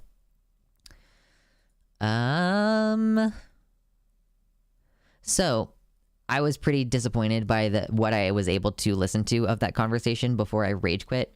And so I was like, okay, I don't actually know where Will sits on this, if he found this compelling. I need to just skip ahead to the part of the video where they talk about what's happening to trans people specifically, and like the intent to reduce numbers question. Because like this guy was, part of the reason why he was so infuriating is because he was like, oh, the way that various processes have since then interpreted genocide as being applicable, that's a factor in whether we determine something is a genocide or whether it just has a genocidal result, which I think is one of the most fucking stupid things I've ever heard. I don't think that there is a distinction between genocide and genocidal result, because I think that becomes a point where you're quibbling about intent. But even so, if you were to quibble about intent, I think that we can pretty firmly establish intent with regards to trans people. We have people openly claiming that every trans person is a problem for a sane world. Every single time someone says, oh, if you just don't let trans kids transition, then they'll eventually desist. That is openly admitting that you think that the best outcome is for there to be fewer trans people in the world, and for that kid specifically to not be trans. So, yeah, those are all frustrations that I have. And Will has now posted, like, I would like to publicly offer to host the official trans genocide panel, where I guess the idea is that we discuss whether my people are actually being subject to a genocide, like whether the state is actively trying to reduce the number of our group, like whether the state has a vested interest in making trans people kill themselves, essentially. And then says, I want to invite all of the people below to participate. He's tweeting this assuming that not all of these people are going to join. Like, this would be a monstrously huge panel. So right now it's just like, you know, President Sunday, who I didn't know a lot about, but I did follow today because he made me laugh. Loner Box, who, as we've established, follows me for some reason and is like, you know, kind of not great, apparently. Sansal, who I basically know primarily for making fun of the concept of xenogenders and like pronouns. So like, sure, are you going to put me on a panel with Sansal? Like, how long do you think it's going to take him to attack my its pronouns? You know, like, that's up to you, Will, if you want to invite him. I don't know this person at all. But they are wearing a weird hat in their profile picture there. Chud Logic, I think. I don't, oh, is this just producer for Chud Logic? Or is that a joke because Chud Logic is sussed? Anyway, that's at Irrational Chad. Void Zonia, who I'm not familiar with. Demon Mama, me. Denying History, who I'm also not familiar with. Hunter Avalone. Okay, I've never been on a stream with Hunter Avalone. I kind of have like mixed feelings about Hunter Avalone. Just like, meh. Like, I mean, I guess I'm mostly ambivalent. I mostly just forget that he exists. When I start to think about him, I'm like, I don't know. Mr. Girl Returns, who I mostly know for like having seen him like gaslighting his girlfriend on camera, like actively like emotionally abusing his girlfriend on camera, and also for like potentially being a pedo apologist. And Nicholas Diorio, who I am not familiar with, and I don't know this person either. So like I kind of feel like tagging all these people in to try to have a conversation with each other is like, to me, it displays that Will is too new in this community to be trying to have conversations like this. Of course, Brother Malcolm says, bro, let's go. And then there's this is trans shirt guy, Alfonso Gumshoe at Punished AG. Yeah, so that's a couple of good people that would be nice to have on there. But like, I've noticed this problem a couple of times, and it's like somebody is relatively new to the space and they're not familiar with like years of history. And like, honestly, it's a lot of lore. Oh my God, this sneezing. Why? It's a lot of lore to get through. It's a lot of shit to dig through. Like, how can you reasonably find out about all of the back and forth between Sansal and all these other people when he was talking about vampire gender and shit like that? You know, like, I understand that it's difficult, but I also feel like, I don't know, like, I just feel like Will maybe just doesn't understand some of the dynamics in this community. Like, he's kind of consistently in these chats been like, oh, I really want to like try to get on the same page about stuff. And it's like, you're telling that, he's probably telling multiple people in various threads, but it's like at the time that he was responding to this, it's like you're telling that to someone who is not instigating any of the shit. Like, the person who you're telling that to, the person who you're telling, I want us to all get along and try to see if we can get on the same page, is a person who just is attacked all the time. He was talking to Demon Mama.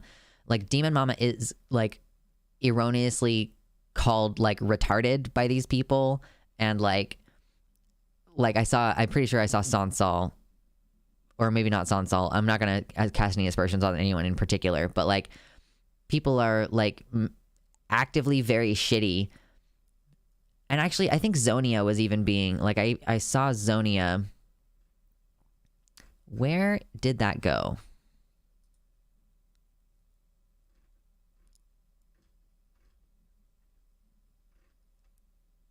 I wonder if she blocked me. Someone just immediately was like, these people are brain dead, basically. And like, or like insinuating, yeah, here's who it was. Hold on. This person responds to being tagged in saying, nah, fuck that. That's a recipe for next level retardation. And like, a third of the people tagged in this need to touch grass behind a razor wire topped fence with guards in white keeping a close eye on them.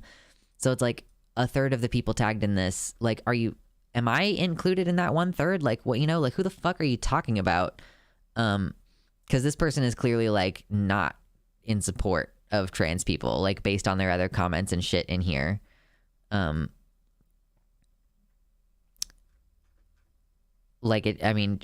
Just kind of like a kind of generally hostile person. But like, that's what I mean. Like, you're trying to invite people to the table and like, you don't even understand the hostilities and where they're coming from and who's driving them.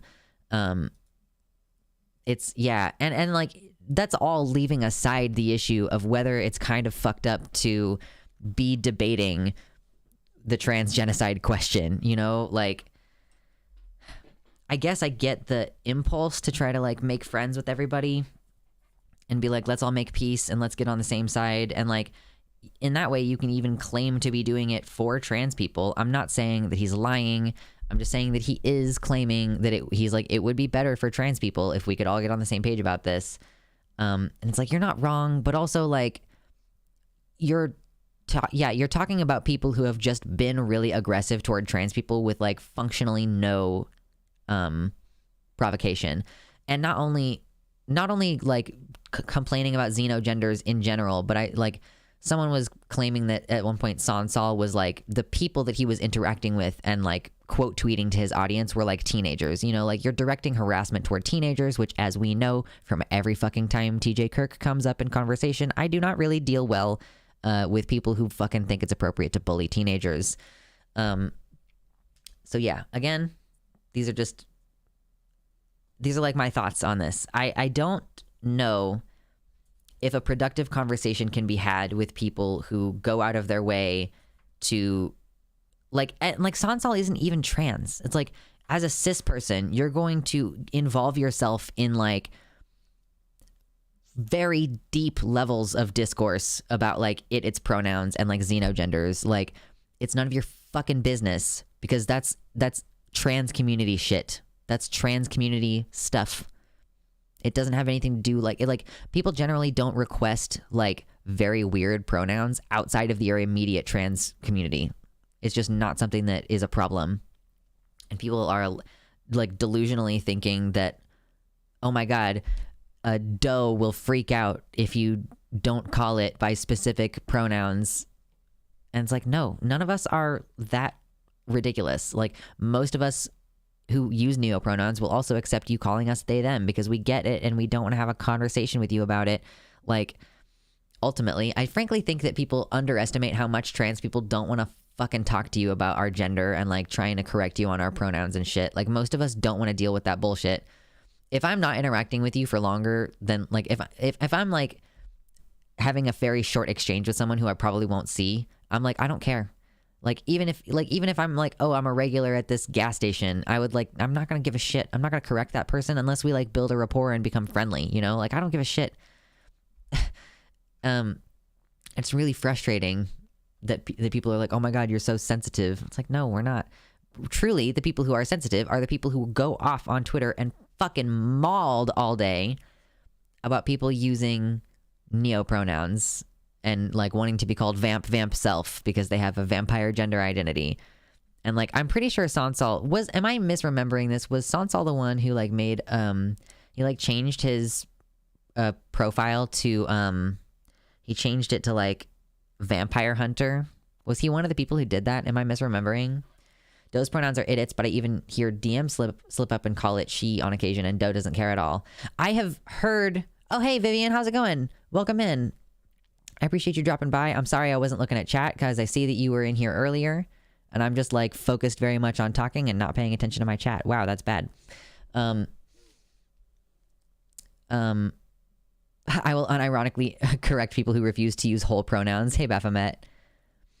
He was getting his community to use the N-word in sequence. Yes, I've seen that, like, that roundabout thing that people do on Twitter where they post, yeah, like one person posts a capital N, the next person posts a capital I, and they just do it in line until they post the whole N-word. And it's, like, kind of hard to moderate, but it's obvious. It's, like, it's so fucked up how that's, like, a community racism. It's, like, let's get the community together to do a racism. But, yeah, I've heard Demon Mama call Doe she before. I guess that would be preferable. Because Doe, I guess, does seem like very femme. Call a straight man she and deliberately misgender him. Talk about someone being upset. Yeah, exactly. Zonia is trans, but yes, she's very transphobic. There's only like 3 people on our side of the argument anyway. Yeah, the thing is, Vivian, too, that I don't know most of the other people who were tagged in this thing.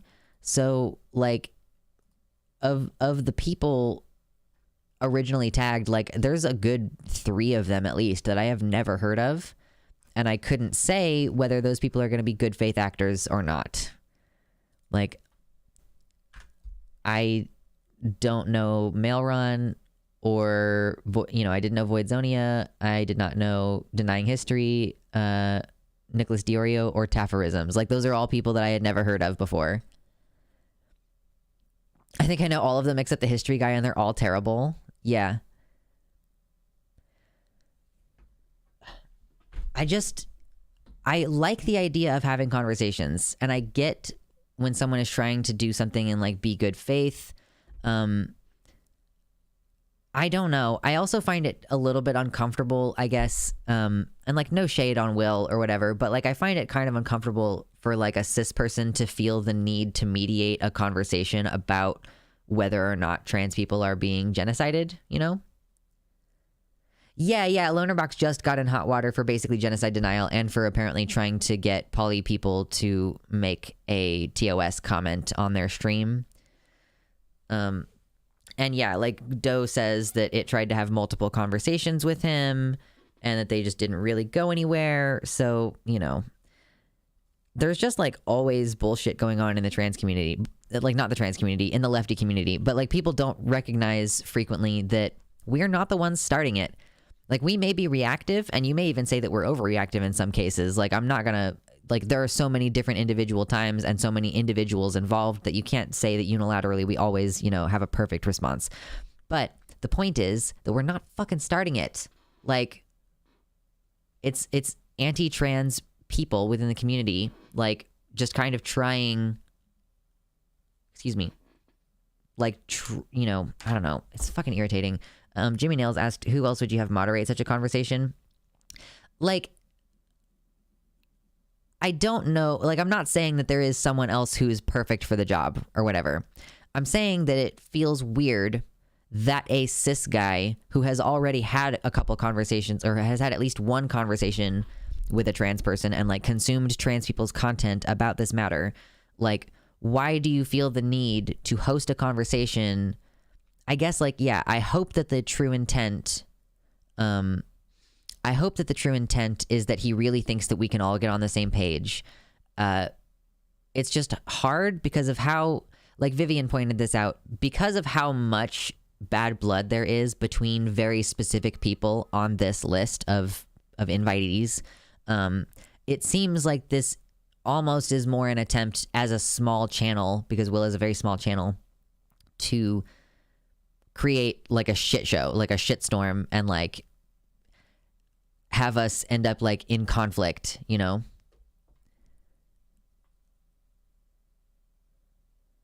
Those horns are pretty boss, by the way. My friend was looking for a pair for Halloween. Where you get them?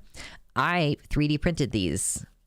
I could potentially try to help out with printing some and shipping them out, maybe.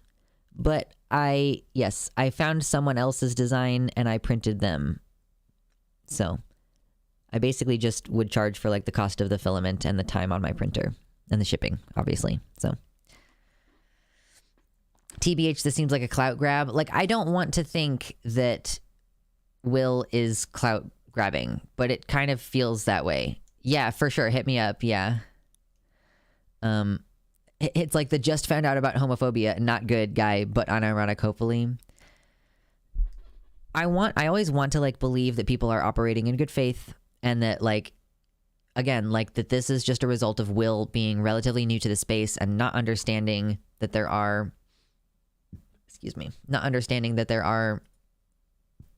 long-standing issues between some of these people, and trying to understand who's being aggressive and potentially, you know, conducting themselves in an abusive manner. Like, is Will so new to the space that he didn't see like Vash's conversation with Mr. Girl, where like Mr. Girl started being super fucking creepy toward the end and Vash hung up on him? Like, that's my clearest memory of Mr. Girl, is like, I think he was saying something about like something inappropriate about like underage people's underwear or some shit like that. Like I was like, wow, that's fucked up. I was trying to work at the time. I think I was listening to like Vosh videos that I downloaded on my YouTube Premium app.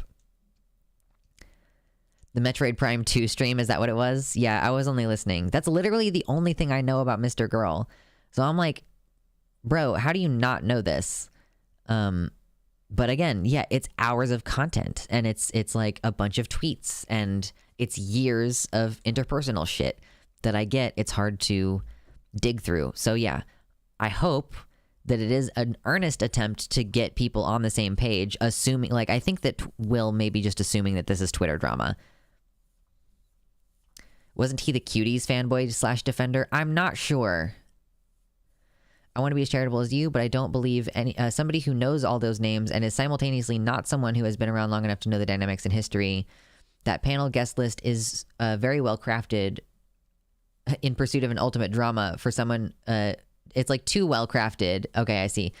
For someone who is just naively trying to put together something for understanding. Yeah.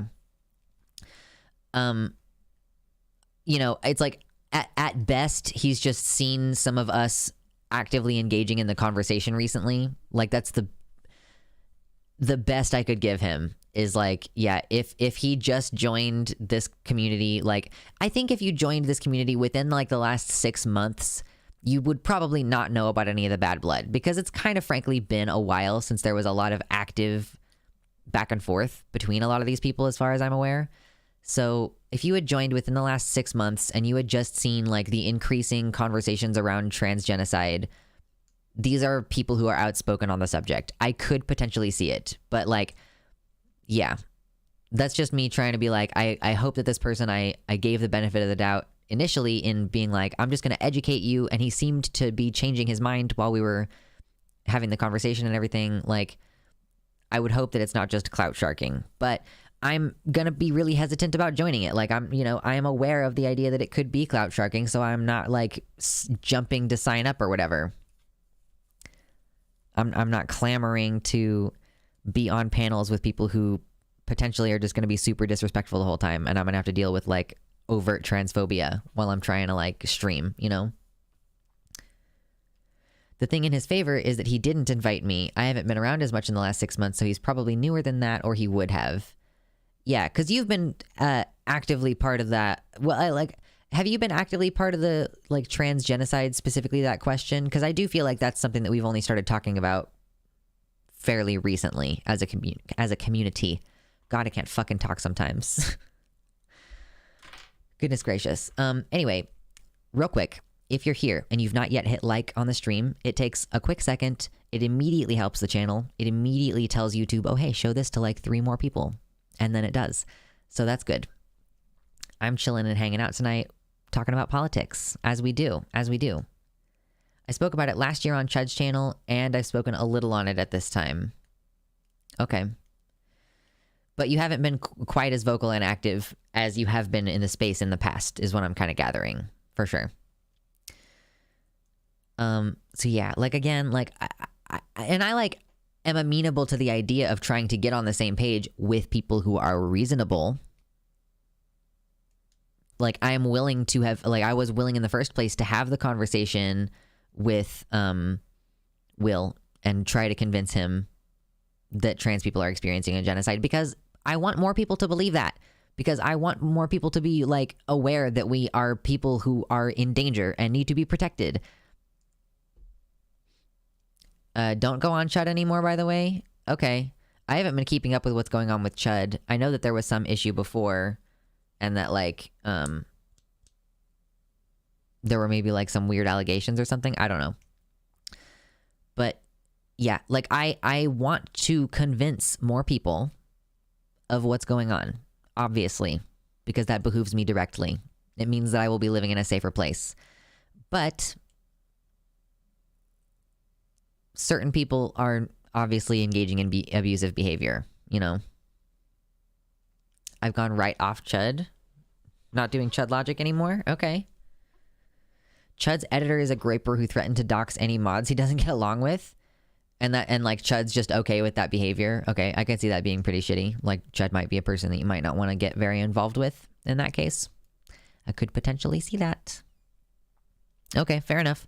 I haven't talked to Chud in a really long time. Like, I think I might have gone on Chud's channel like 2 years ago. I don't know. It was a long time ago. I don't know how you can watch the Philosophy Tube video and not think there's actions leading to a genocidal outcome going on. It's, like, again, the medical situation definitely worse in the UK than it is here. We're doing, like, relatively okay, and it's regional. Like, it's much more regional than it is in the UK, where, like, you kind of just have 0 options but to go private or leave the country if you don't want to die waiting at this point. Oh my god, I love my horns. I'm such a baby. Oh my gosh. I'm gonna drink more water. Europe, true. Europe. Oh my god. Yes, I am a horny baby. It's true. Horny baby. I am not a little, for the record. Touch the tips of your horns. Is that a horny thing to do? Oh, do you love how I just knew where it was, too? I've been practicing this. Oh, yeah. I've been practicing knowing where my horns are in the proprioception. Yeah. I'm getting used to wearing them, which is nice. Because we have fun, you know? We like to have a little bit of levity, all right? If it takes some of the edge off of the seriousness for me to just like occasionally be like, oh baby, I'm so horny or something, you know? Like whatever works. Yeah, twizzle those horns. True. Anyway.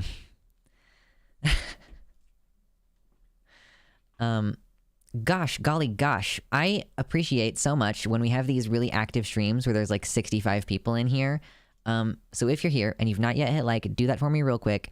Consider dropping me a dono because I'm about to move and have to take some time off work. And if you want me to survive the winter, this is my first winter living alone. Consider dropping me a dono or subscribing on Patreon or whatever. So yeah, that's a whole thing. I don't know that I have a lot else to say about it. Again, ideally, like, I would like more people to believe that trans people are being subjected to a genocide because that's true. And I'm the kind of person who's like, I want most of the things that I believe to be true. Some people don't share that value with me. Horn's so hot right now. Thank you, the back of the bay. Thank you. Thank you. But I don't want to be part of this conversation. Like, if someone tags in Mr. Girl, I'm like, nope. Actually, Mr. Girl at one point messaged me. Did I ever tell you guys this? I think I may have told you this at the time, but there were far fewer viewers at that time. There were people back then who didn't know that you can go to my actual website, luxander.net, and go on that chat and subscribe there for $5 a month to get cool emojis and cool color name. That Mr. Girl DM'd me on Twitter and was like, would you like to come on a conversation with like a bunch of people, including Destiny and Buck Angel? I could have, this close, I could have been on a panel where I had a direct conversation with Buck Angel, who, as far as I can tell, is currently like, Buck Angel's whole thing is just like shitting on literally everything to do with trans people. But I didn't respond to the message. It was in my DM requests and I just didn't respond because I was like, this seems like a very bad idea. Like, at the time, I was mostly concerned about not being on Destiny's radar because being trans and outspoken about the topics that I'm outspoken about is the kind of thing that gets Destiny calling you a pedo to all of his followers. That's what I'm saying. I think Destiny might be the worst of the two. That was my main concern, was I was like, I will not be on a panel with Destiny. I want him to completely ignore that I exist. Just as a danger on the fucking internet. Buck is a pick-me. Yeah, let's actually talk about Buck Angel for a minute. This is also not going to be a segment, probably not. But it's like hurtful to see how much he has pivoted to just constantly shitting on trans people. Like, it's all he does. Like, first of all, his bio now says, female who lives as a man. Gay rights, innovator, cannabis activists, whatever. Tranpa, still calling himself Tranpa.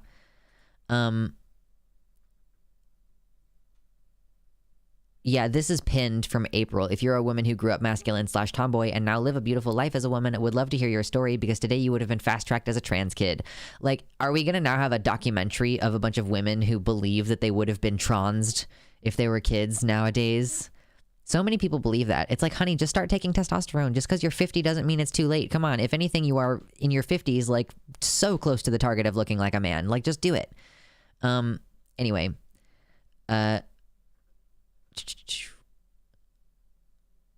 I don't know what that was about. I'm not like, that one's not important. You will never shut me up. I have a duty as a transsexual to protect the children. This is this most self-hating shit I've ever heard. You will never shut me up. I have a duty as a transsexual to protect the children you keep trying to indoctrinate into a mental disorder that no one should have to live with. I transitioned at 30 and made my own choices when I was ready. Let kids find themselves. Heart Buck. So this is fucked up on multiple levels because of how contradictory it is. Like, I'm, as a transsexual, protecting children you keep trying to indoctrinate. So in the first part, we are referring to transgenderism as something that you can make someone be. Like, you can fuck with someone's mind enough to make them trans. However, you also call it a mental disorder that no one should have to live with, which, like, calling it a mental disorder also in the immediate next part of the sentence, like, sounds like an intrinsic trait. So is it either something that children are indoctrinated into, or is it a mental disorder? In which case, like, if it's something that you indoctrinate children into, then Buck is saying that, like, at 30, I succumbed to an indoctrination that normally is aimed at children. Or he's saying, I had a mental disorder that didn't get treated until I was 30. Like, this is just his whole thing. I would much rather be trans than cis. True. I think that's why Ivy was saying in the chat earlier, like, do you ever get anxious about being gender fluid and feeling like you're assigned gender? It's like, it's because I don't want to be cis. Like, because I don't want to be. Tweeting a bunch about non-binary ID. Transgender identity is associated with bullying. Bullying during adolescence may serve as a mechanism of maintaining heteronormativity. Why are you retweeting this? Stuff about medically necessary. Retweeting people who say TRAs, like trans rights activists. Like, you can tell by the phrases that people use to talk about trans people, like, whether they're going to be participating in the conversation in good faith. Yeah, I mean, that's also true. Baphomet points out you can be trans and identify with your assigned gender. Like, that's a thought that I've had before where you're like, are they saying all trans kids are bullies? No, I think they're saying that being trans makes people bully you, and that's why being trans is bad. Like, part of being gender fluid is, like, having a change in gender, which means that sometimes your gender could be the one that you were assigned, and that doesn't mean that you're not gender fluid, you know? Or demigender or fucking whatever. Irene in the YouTube chat says, I'm happy for you Americans for the decent results in the elections. It's a bummer that in Italy it was a fucking disaster. Hopefully it will follow the same pattern as in there in Brazil. Yeah, hopefully. Oh, I give it a few months before he has TIF in his bio. Well, no, Jaybird. Buck is not a TIF, because a TIF is someone who advocates for trans rights, and Buck actively advocates against trans rights. So you see, he cannot be a TIF. Actually, I don't know that that's the case. It just means trans-identified female. Like, I mean, I guess basically he is. Basically, that is what he's saying. He's a TIF. Victim blaming, just trying to exist edition. True.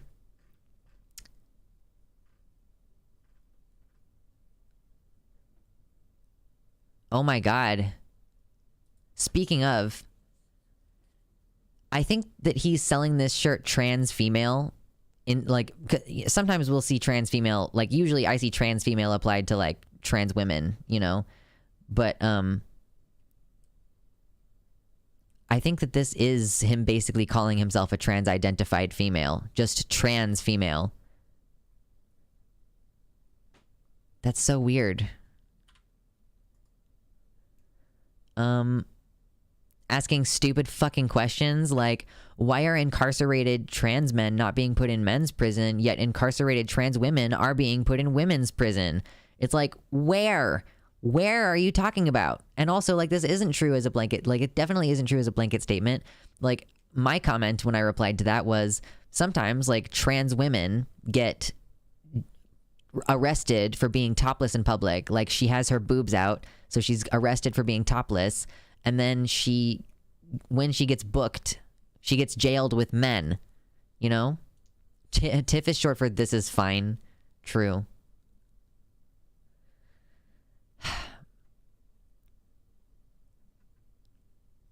And this is also immediately... Oh, he tweeted both of these things in sequence. He originally posted, I do not understand how trans women can be topless in public and women cannot. It's like, well, trans women do get in trouble for being topless in public. Are you living under a fucking rock, you old person? Yeah, I would say that the majority of trans women who go to prison are sent to men's prison or imprisoned with other men in the county jail or whatever the fuck. I don't understand him either. Like, I don't get it. Oh, we got boobies on the timeline. Oops. Anyway. That's an infamous example of a double standard. Booba, I know. Timeline booba. We just had to scroll past it real quick. Trans women always get in trouble for that in places where they're not even considered women.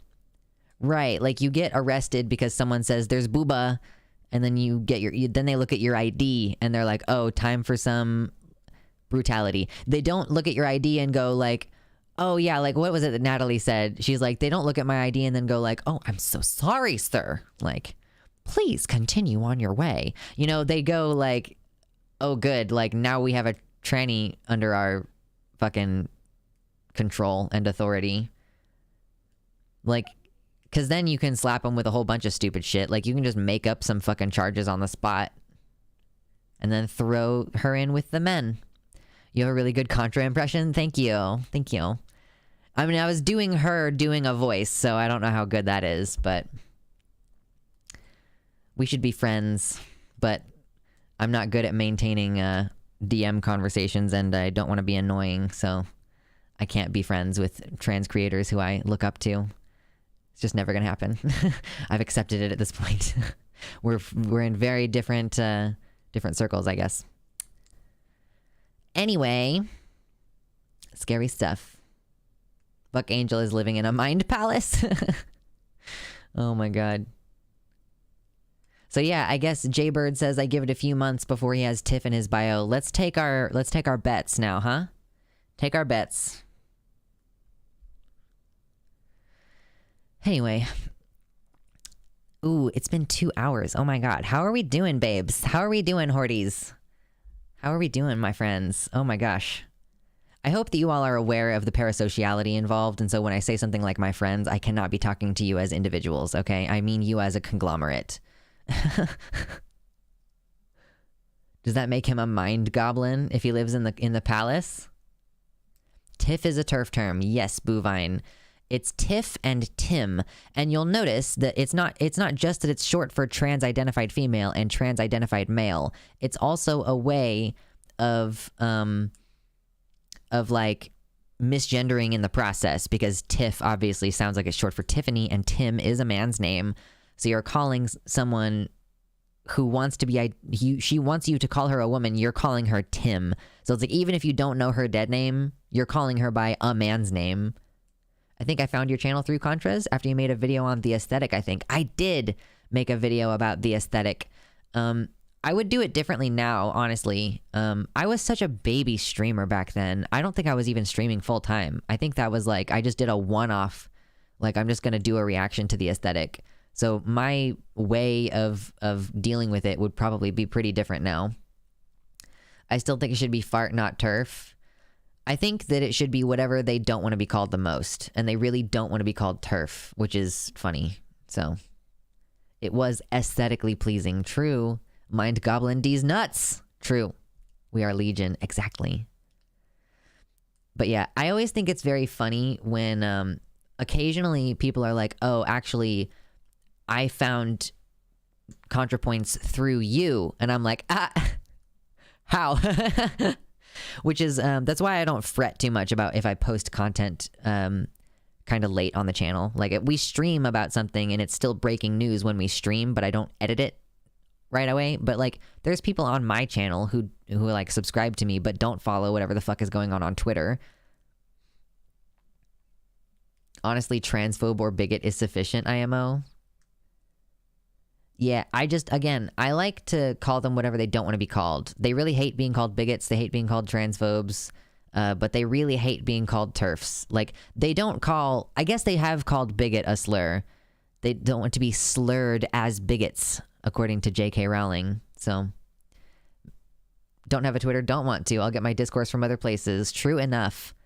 I was like, oh no, am I going to be... Like, is there not going to be enough discourse on Tumblr when I have to get on Tumblr? There's no real distinction necessitating the feminist label. Yeah, I mean, kind of they are second wave. I mean, obviously they're radical and like they're like second wave feminists weren't so anti-trans, but they were focused on sex-based rights in that way. And like a lot of them identified as political lesbians. And you kind of see a sort of similar thing with this group where like you see a lot of women who kind of seem like they actually are cis straight women, championing lesbians, you know? And it's like, that's like the modern rendition of political lesbianism. Oh my God, I am going to eat so much food after I'm done with this stream. I just realized how fucking hungry I am, but I'm still going to go for like another hour probably, or however long it takes to get through the next 2 items on the list. We still have 2 items. Wow. I'm faffing about a lot tonight. You could always go on soon to be owned by Kanye Parlor. No, let's not. Oh my God. Eric in the YouTube chat says, Eric says, I found ContraPoints through you. I tend to miss drama constantly. IDK how, but it's kind of fire. Yeah. I spend about 5 minutes a week on Twitter, and it's 5 minutes too many. This, like, I was talking to someone earlier today about like how I'm spending my time recently. And I was like, yeah, right now I have an unhealthy work-life balance. And it's like, it's partially because Twitter. It's not just like doom scrolling, because I do save like things from that, and I curate my notes from Twitter, and that I'll get my links to other places from Twitter often. Sometimes I'll Google stuff and be like, can I find supplementary material if it's insufficient, whatever's been posted on Twitter. But yeah, excuse me. Oh my God. I'm so burpy and sneezy today. It's very strange. Anyway, neurodivergent stomach moment. Here's the thing that's funny, Nuvenol. I'm not actually hungry. The reason why I realized that I was hungry, Eric. Like you're scared or surprised to see Rick. Rick. No, but I'm not hungry. I realized how good cheese would taste right now. And I was like, boy, that's like, I'm still like, I don't have the physical sensation of hunger. I'm just like, food seems like it would be very yummy right now. Thank you. Okay, let's talk about fucking Texas, okay? There might be 2 different bills coming out of Texas on this particular occasion. I'm not totally sure if they're 2 different things. Let me double check that actually, if I can. HB 672. Okay, so there's 2 different bills here. Love some cheese. What type of cheese do you like? I have not tried enough types of cheese, is one thing that I will say about my interest in cheese. Is that I would need to try a lot more of them before I could be like, this is the type of cheese that I like. Because normally I'm like extra sharp cheddar, but lately I'm like, no. So I don't know, man. So Texas is really going on a multifaceted approach for the trans healthcare stuff. They previously used methods that were outside of the legislative process, which is to say, like, they used kind of undemocratic processes by which to make transitioning a child effectively child abuse. Like, I really hate that phraseology. Obviously, I'm using quotations because, transitioning a child implies that it's like something the parents or the doctors are doing to the child instead of it being like appropriate healthcare for a specific diagnosis. But they have made additional moves now, apparently, filing a bill that would make, quote, consenting to gender-affirming care a type of child abuse with a prison sentence attached. Because there are disputes in the courts. Like, basically, there had been a stay placed on that order to, like, they were saying, executively, we have expanded the definition of child abuse to include transitioning treatment for children. So they directed the Child Protective Services to start investigating families of trans kids. And also, by the way, if you weren't around at the time, they specifically told them to do all of this off the books. They were like, don't keep records of these investigations while you're doing this, and like potentially taking trans kids out of their loving homes and placing them in foster care, which is a whole separate thing, actually. Hold on. I gotta check something real quick. Yeah, okay, we're going to talk about the family separation aspect a little bit more in a second. So, yes, they have now, because that's being stayed in the courts said, whoa, we need to actually like figure out in the courts and like by studying the law if giving a child gender transition care is considered like child abuse, you know, under current reasonable understandings and definitions of child abuse. So now, because of the fact that it's being held up in the courts, they're trying to push through a specific law being passed. So then, like, the court obviously would just have to interpret it as child abuse because the legislative body explicitly made it so, but it hasn't passed yet. So here's what we're looking at. So the penal code, this is like they're considering adding this to the section right after aspects about failure to make reasonable effort to prevent a child from being trafficked. So this is coming right after the child trafficking section, just to be completely clear about how this is contextualized within the law. You know, you can't force or coerce a child to enter into marriage, also is another one. So the proposed additions are administering or supplying or consenting to or assisting in the administration or supply of a puberty suppression prescription drug or cross hormone to a child other than an intersex child for the purpose of gender transitioning or gender reassignment. So that implicates the parents, the doctors, the pharmacists, even the pharmacy tech at the drive-through window who just hands you your drugs and didn't actually fill your prescription, you know? I think part of it was that they wanted to stop parents taking their kids out of state too. Yeah, so like, yeah, if you were to leave the state and then come back, they would be able to get you for it. Performing or consenting to the performance of surgery or another medical procedure on a child other than an intersex child, again, for the purpose of gender transitioning or gender reassignment. Like, they're just explicitly, like, it's so fucked up to me every single time, but it's there. The exception is there every single time, except for intersex kids. You can do inappropriate surgeries on babies. Oh, I see. Oh, so they're tying this to the child trafficking law in order to kind of tie in together about, like, not crossing state lines. Like, you could, like, this is being phrased in this part of the law so that it could potentially be under trafficking purview. Yeah, they always want to do intersex on the or surgery on the intersex babies. Yeah. So additionally, it does not include acts described by subparagraph in the dispensing or delivery in the drugs, blah, blah, blah. Okay, so I guess this is another intersex exception here. Intersex child means a child who is younger than 18 with inborn chromosomal, gonadal, genital, or endocrine characteristics. Like, why? Like, how do they justify that? Do they ever justify saying, like, intersex children can be forcibly altered? Like, speaking of, like, they always kind of bitch about like not wanting to alter children and like the healthy material. Like they constantly go on like, why would you remove healthy breast tissue? There's nothing worse than a woman becoming less fuckable. But they're always okay with it with intersex kids. Like, it's so fucked up to me. Yes, they want to keep legally abusing intersex kids by forcing HRT on them. It's not okay if the kid is actually trans.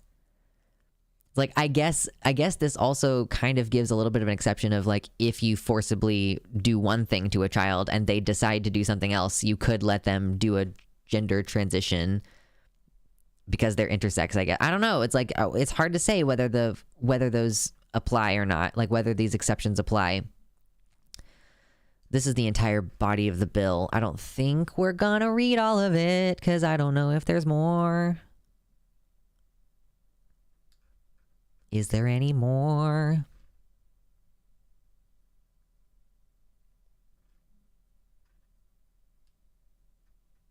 I don't think that there's really much more in the bill that we didn't already read from the screenshot, but thank to Erin for providing the full link to the text here. Importantly, this bill makes an exemption for intersex kids.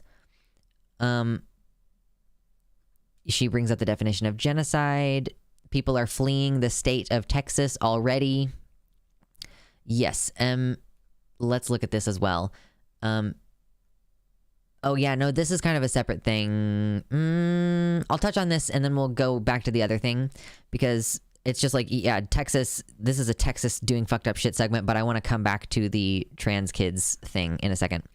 Texas introduced a bill that would criminally charge venues that have drag shows with a Class A misdemeanor if they permit minors to enter at any time. The bill defines drag as essentially any trans person performing at all. So like if a bar has like a bar and grill, let's say, just like a bar and grill. My family took me to bars and grills when I was a kid. Like, you know, you get like some chicken tenders and French fries at the bar and grill. Your mom gets a margarita or whatever. Fucking Applebee's is a bar and grill. Okay, it's not a big deal. You go there. If they ever have a drag show, then you're not allowed to have children there ever, or it's a fucking misdemeanor. So that's cool. A drag performance means a performance in which a performer exhibits a gender identity that is different than the performer's gender assigned at birth, using clothing, makeup, or other physical markers, and sings, lip syncs, dances, or otherwise performs before an audience for entertainment.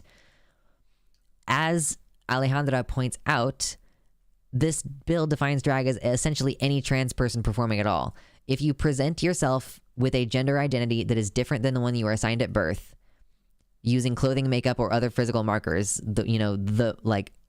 if you dress as your gender, if you're trans, and you sing, lip sync, dance, or otherwise perform, which also means like comedy, like stand-up. Like you couldn't perform a comedy show as a trans person without being technically considered a drag performance. And of course, they're proposing to add this in. This underlined part, I believe, is like the additions or changes, and the part in black with no underlines here is the original wording of the law. Like this is them adjusting currently existing law. Or just the most recent updates to the bill. It could also be the most recent updates to the bill.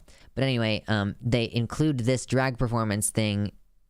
I get this is definitions, but like it's right next to like sexually. So like they're defining drag while also defining sexual performance, which implicitly means that they're equating the two, or they're like trying to draw some kind of distinction, but then they're just not, you know, it's just getting more and more conflated. So having a trans person perform at all by singing, dancing, or performing renders a venue a, quote, sexually oriented business. This is a ban on trans people performing in any capacity. A trans actor in a musical singing would suddenly make it drag and thus result in the play venue being labeled a sexually oriented business. That is an angle I hadn't considered. This is why Alejandra is a lawyer and I'm not. It imposes a $5 fee per person on any business that hosts a drag event. Really? They're taxing drag events? Is that real? If a coffee shop hosts a drag event, it could be classified as sexually oriented business and could not allow minors to enter it again, and the state would impose a $5 fee on all customers. This in effect bans all drag by making it impossible to host anywhere. That's interesting. Is that legal for them to impose a fee? Is that already a thing at strip clubs or something, where like a strip club, like, you know, the state imposes a $5 fee anytime you enter because that's like a luxury tax or some shit like that? Or not a luxury tax. What is it called? It's called something else. What is it called when you have alcohol and stuff and like sex stuff? And is it just a luxury tax, or is it a sin? It's the sin tax. That's what it's called, which is funny because when you say sin tax, it sounds like you're saying the word syntax, which is not what I'm trying to say. Yes, thank you for... yeah, fun tax. It's true. It's the fun tax. So yes, that is just another thing that's happening at the same time, and I want to return now to looking at this. People are fleeing the state, and like this... Yeah, people have already fled the state because their children could be taken away from them. Okay, like this is currently the situation as it's happening in Texas. A vice tax, I think it's sin tax. We could use either one. But so this is a problem directly affecting families. And I want to draw attention to this because we were also talking about the ICWA, the Indian Child Welfare Act, and the Supreme Court case where they're hearing a challenge to that legislation.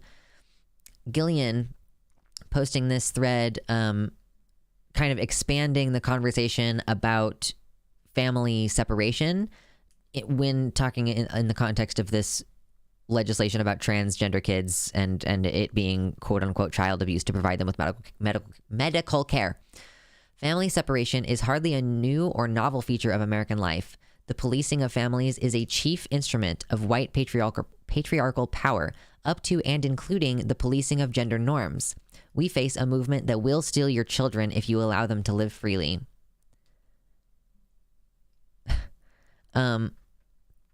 Trans youth are already overrepresented in the foster care system, and it was just last year that SCOTUS ruled governments cannot refuse to contract with foster care agencies that force children through conversion therapy and deny prospective queer parents from even applying. Like, so according to SCOTUS last year, they're ruling that any laws that currently apply to non-discrimination in terms of like foster care, like discrimination in who you allow to foster or like to adopt children is, I guess, just legal. Like, you can just deny queer parent. Like, this is like, you know, I don't want to have children of my loins, really, but I would kind of like to be a parent someday, and adoption is the way to do that, unless I just am in like some insane housing poly situation that I really can't imagine wanting to be in, where I'm raising like kids in the home. Like, you know, but like adopting is like the way to get a hold of a child if you want to raise one into adulthood.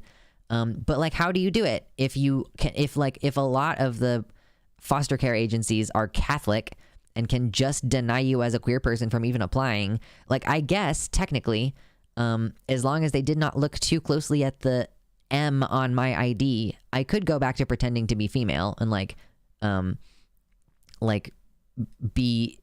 guess that whatever gender I pretended to be would have to be heterosexually complementary to my current partner.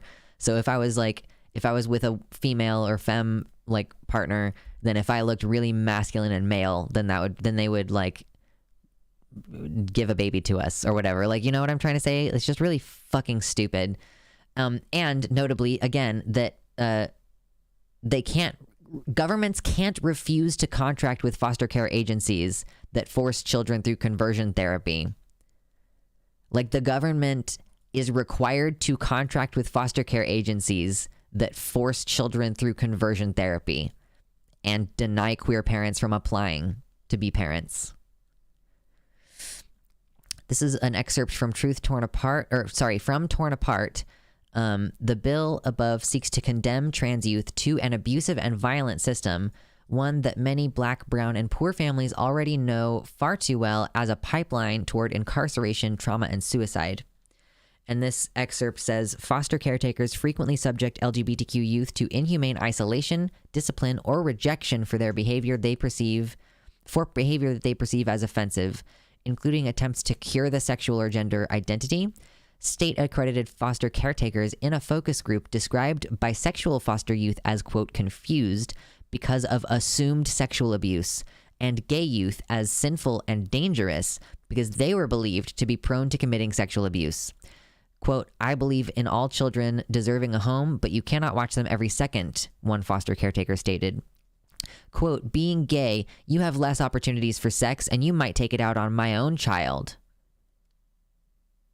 Bro, what the fuck? Like, what do you even say to that? Being like, well, I have my own blood children, and so I think that this gay foster kid might molest my kid. Like, what the fuck is wrong with you?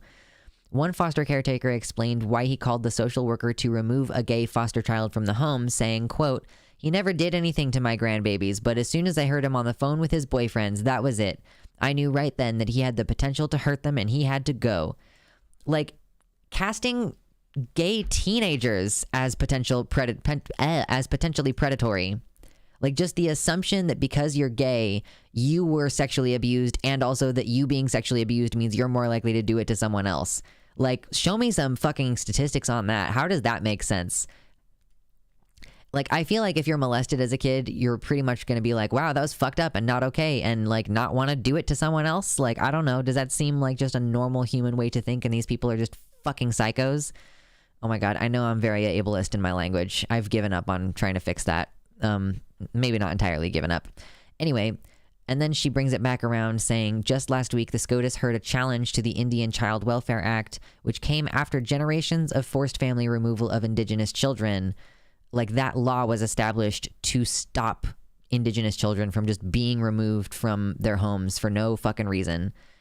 And of course, this included forcing Western gender norms onto these children, erasing their Indigenous gender identities and any nonconformity. The long history and deep present of child removal is essential to understanding this attack on trans youth. We've empowered the family policing state with unlawful and unquestioning ability to wreak havoc on families. What's always been a nightmare will only grow worse. And I also want to point out, I don't know that I'm going to be able to find this this conversation, because I don't know if I retweeted it or if it's just something that I read and I didn't hit like on or whatever. But I saw someone on here recently talking about being Native American, and like, I don't want to drag this part out too far, but like Native American, raising children with other family members. Like, her sister was having her baby, and so they took the sister to a very specific hospital, even though it was far away, because they knew that the hospital that was closer to them had a tendency to be weird or whatever, in ways that I cannot remember what she specified, about separation of Native women and like being weird about Native practices. So they went to this hospital really far away, and the hospital was like, okay, we need you to come in for an appointment like 3 days from now. And the woman like went home with her baby, and then 3 days later, you know, she was really tired. She had a newborn baby, and she just didn't end up going to the appointment because it would have been a lot of trouble to go all the way to the hospital. Like, not a huge deal. But because she missed an appointment 3 days after giving birth to a human being, someone showed up from the state and was like, why didn't you show up at this fucking appointment? Like, you're unfit to be a parent. You might be unfit to be a parent to your other children too, as a matter of fact. Like, the state apparatus can still kick in, even though it's technically illegal, because the Indian Child Welfare Act exists to just remove Indian children for no reason. Like, the state can still come up with flimsy reasons to do it. So yeah, like, this is, I think, a multifaceted effort to, I mean, it's like, this is one of the reasons why, where is it? One of the reasons why Aaron said that this represents genocidal intent is because taking children from the group is one of the things. Like, forcibly transferring children of the group to another group. Like, it would be really obvious that they were doing that if they were taking kids away from transgender parents and just saying, if you're trans, then there's, you know, you cannot be a parent, because that's pedo shit. You know, like, I don't know. I feel like we're just a hop, skip, and a jump away from there. Oh, shit. Someone says, Blair White moved to Texas. That makes her every performance drag and banned for kids. Sorry. True. Oh my God, that's very funny.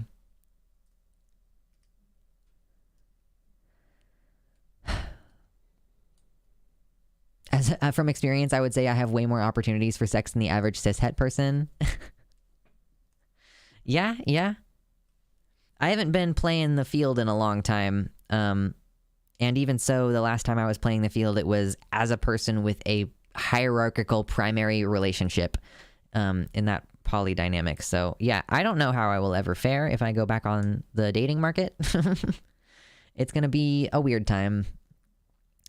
I am so appreciative that so many of you are hanging out with me tonight. That's super great of you. If you would like to help the channel in the smallest way humanly possible, consider hitting like on the stream really fast. It takes a quick second. It has an immediate material benefit to the stream in the sense that more people will immediately come into the stream. So that's cool of you. If you do, thank you. What is happening?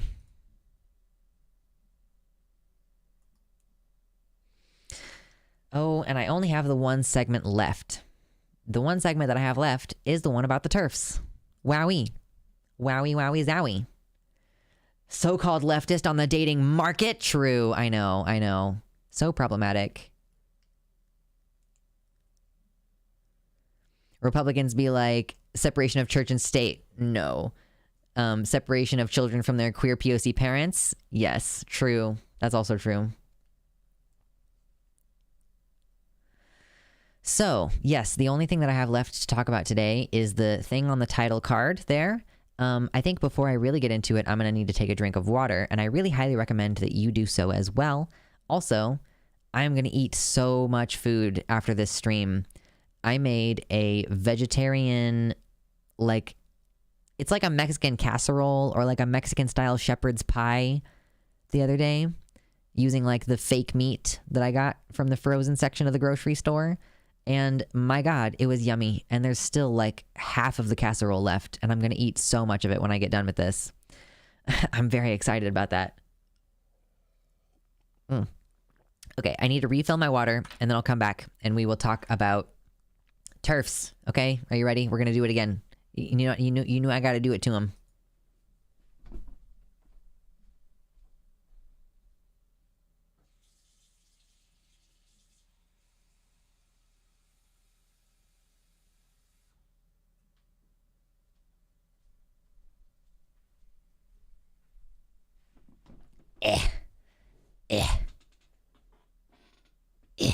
Okay.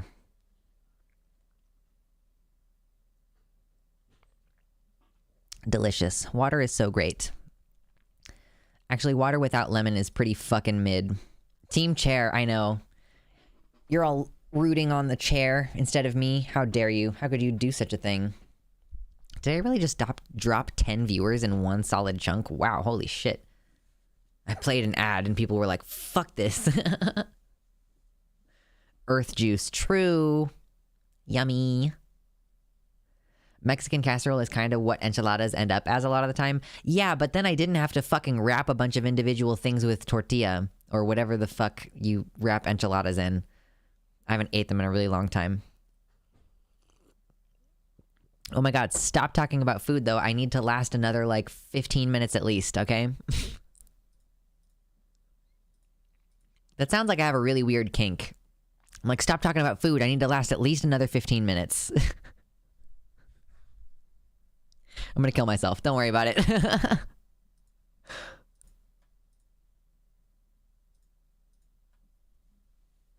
I'm also drinking out of a Coca-Cola glass. Nice, Chum Guzzler. I am going to not have any more of these soon. It's still tortilla? Yeah, I don't want to fucking make enchiladas. That sounds like so much work. Why would I make enchiladas when I can just make Mexican casserole? The reason why I said Mexican casserole / Mexican style shepherd's pie is that I also put, like, I did have a layer of mashed potatoes in there. Time for that White Claw. Listen, I'm really struggling with the drinking thing in the sense that I keep feeling like I don't want to do it. And then I keep doing it. And that's what addiction is, baby. When you're like, wow, I really don't want to drink every night. But then every day you're like, but I could go get beer though. And you're like, but I would rather not. And then you're like, but I'm going to. That's called addiction. We don't love addiction. I mean, like, it's like a struggle. I don't love struggling with it, is what I'm trying to say. Da-da-da-da-da-da. Beer for the troubles. Yeah, I know. Drinking makes me feel sexy, though. I know. That's a problem for me as a hypersexual in a relationship with an ace flux person. And also as a person who's about to live alone a lot. So, that's cool. Okay. By the way, my GoFundMe reached $2,000 as my original goal was, which I am so thankful for. Thank you to everybody who contributed to that. I'm going to leave it open because I am, like, worried about not making enough money this winter. So I'm going to leave it open so that people can still check that out and donate. And if you want to actually just buy me something directly instead of contributing money, like you can help me get furniture and stuff on that Amazon list. So now I'm ready to talk about Terfs, okay? Hit like on the stream, horties. I was about to call you dweebs or something, and then I was like, don't be mean. Why do I want to be mean all of a sudden? Step on me, mommy. We have already recently talked about increasing rhetoric of severity coming from Terfs, coming from these so-called gender criticals.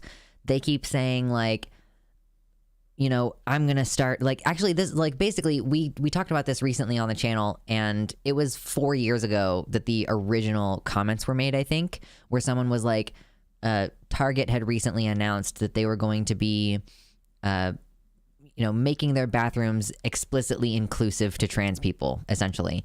And so this woman was like, I'm going to start bringing a gun with me anytime I have to go into the bathroom at Target because these trans people. And so we kind of like, we talked about some back and forth rhetoric between her and a trans woman who was saying, like, you shouldn't fuck with strangers. Like, it's not going to go well in most cases, actually. So we have already been covering how a lot of, maybe not a lot of, but certain Terfs are ramping up the sort of violence of their rhetoric in terms of trans people. They've always been vaguely eliminationist. They've always kind of generally been, like, it's clear that they don't want there to be very many trans people. Like, obviously, it's very clear that they want there to be as few people as possible and for there to be, like, to be at home and away from public, right?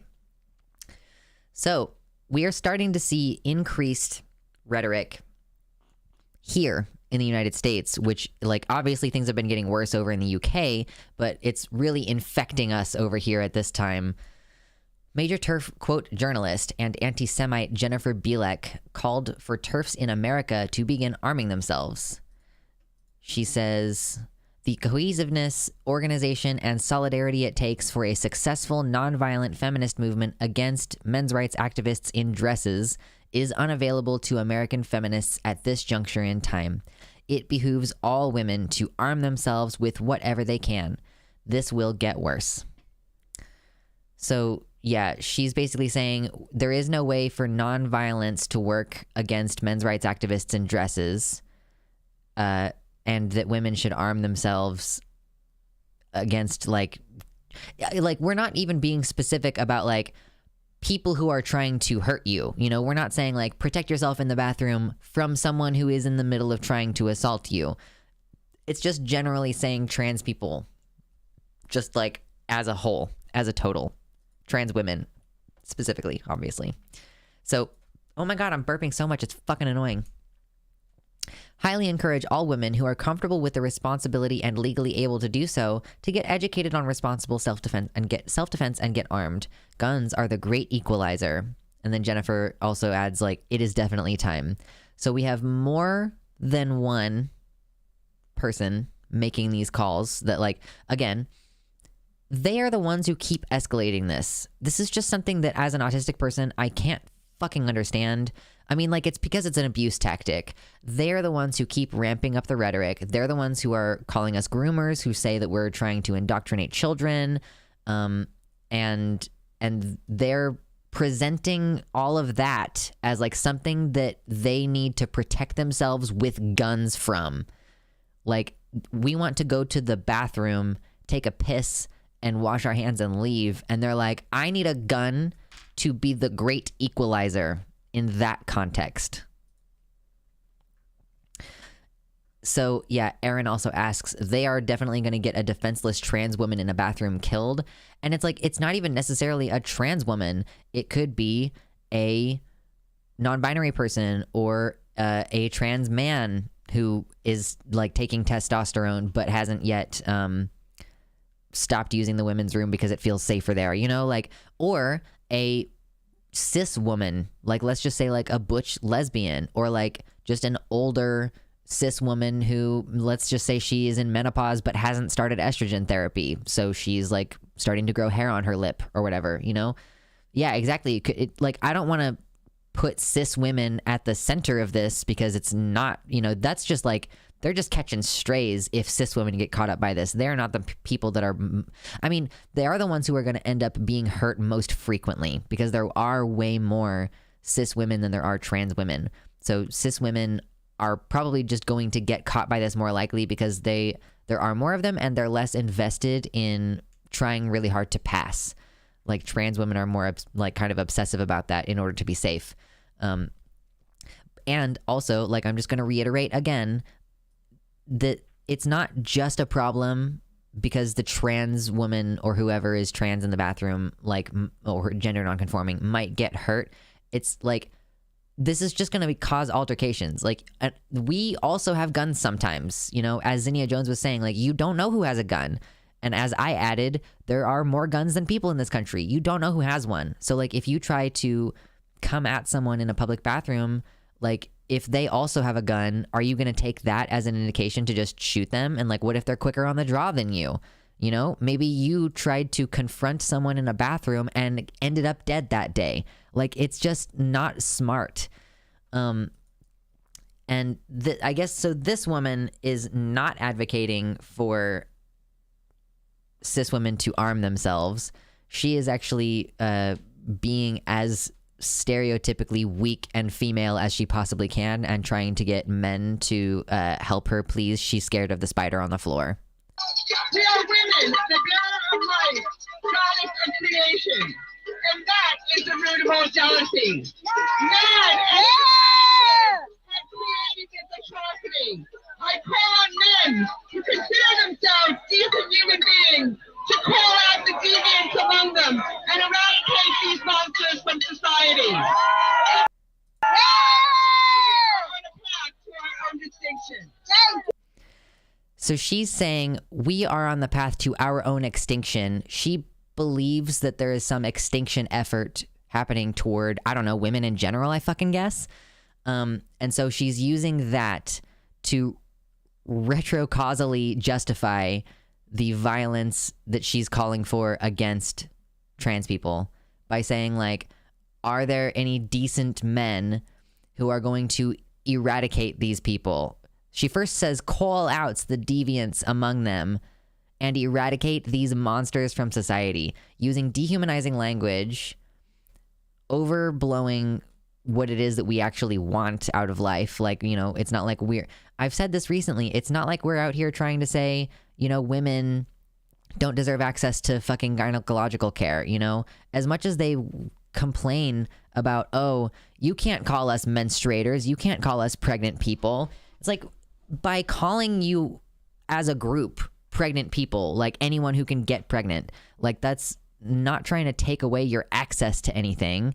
And it's honestly not trying to say you are not allowed to call yourself a woman. It's just saying not every pregnant person is a woman, but they firmly believe ideologically, like they're deeply entrenched in the ideological view that, like, women equals female equals childbirth equals breastfeeding equals subjugation equals rape. Like, they consistently prove how determined they are to remain entrenched in patriarchal society. Like, they really are the most unwitting servants of patriarchy at this time. Like, they truly don't understand that that's what they're doing.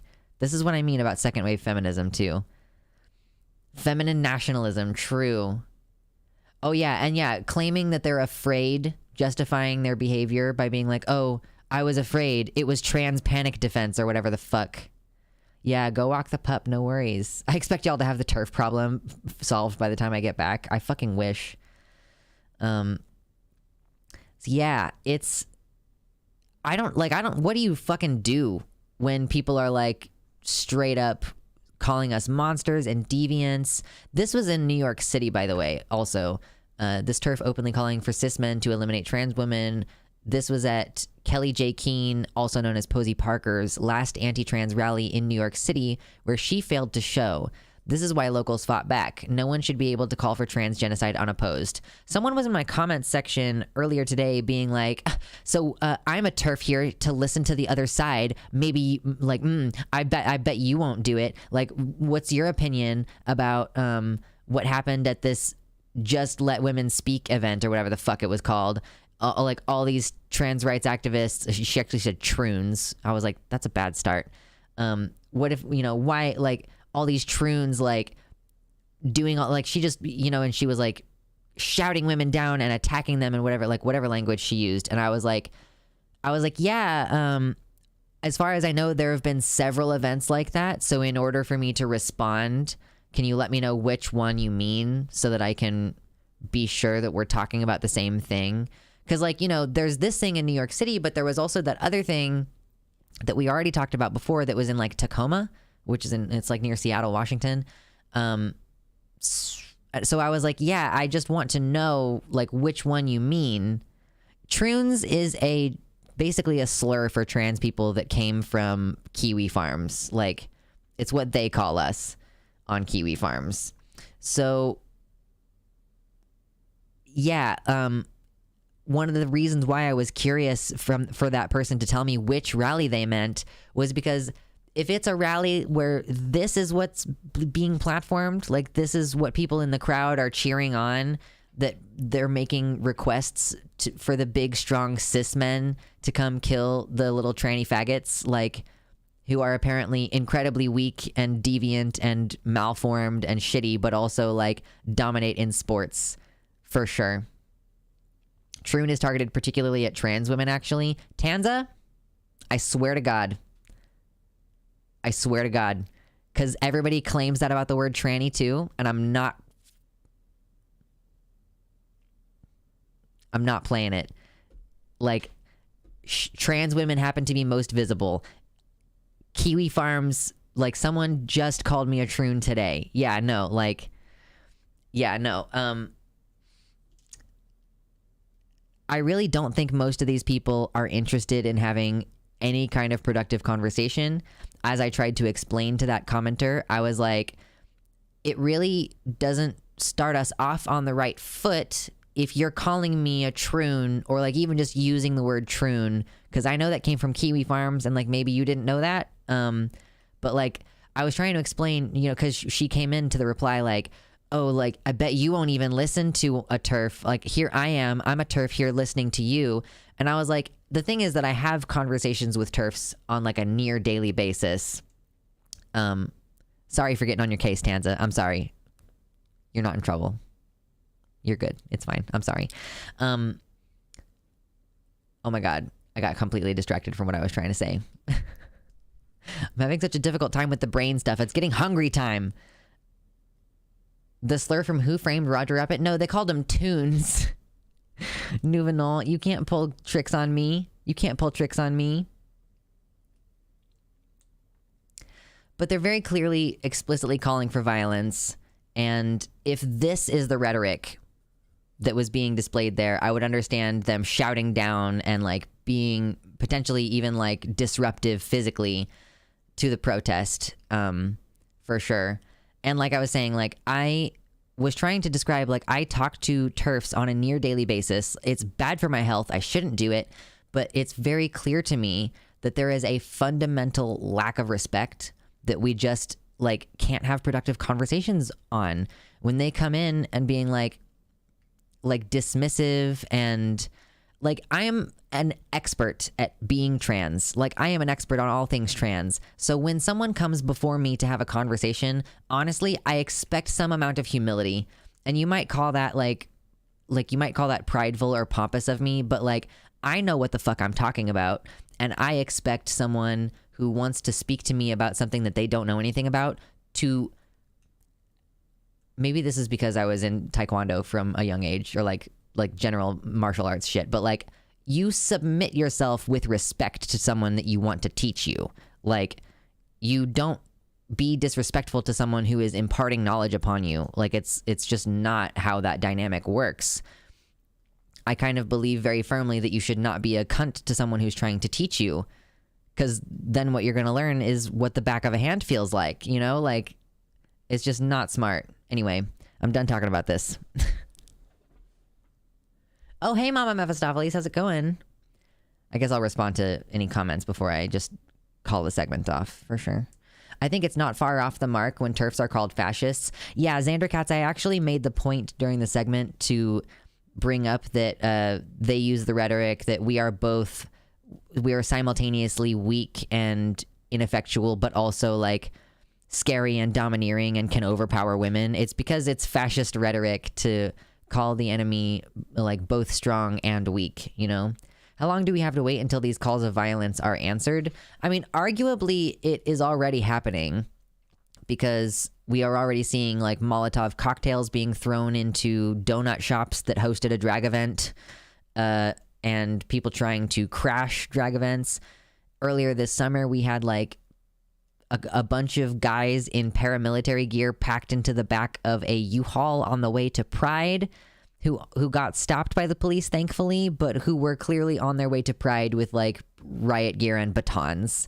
Flags being lit on fire. Like, it's pretty obviously already, there's already stochastic terrorism occurring.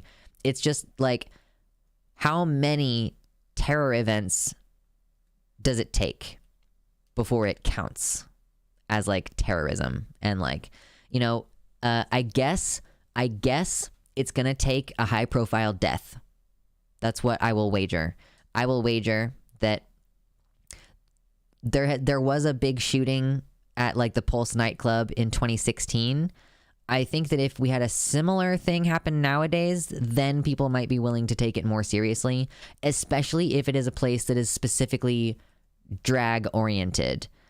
Like, I think that if something violent happened to someone as wholesome and harmless as Dylan Mulvaney, then we might get more attention on this, you know?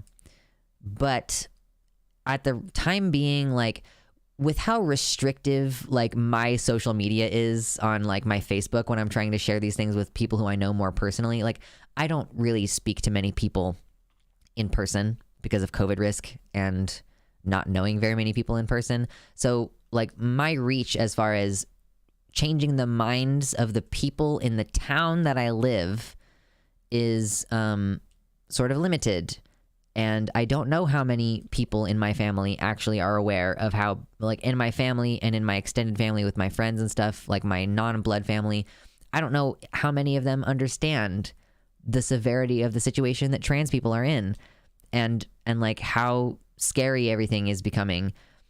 Like, I think that people have a tendency to think, oh, if there's not an explicit policy that says trans people are going to be put into camps now,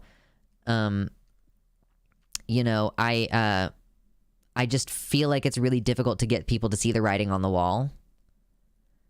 Not gonna lie, I find Mulvaney a bit cringe. I feel bad for her, but yeah, I find this singing a little bit cringe. Some of the humor is like, I mean, it's like over exaggerated for effect. That's the, you know, it's just her humor is not for me.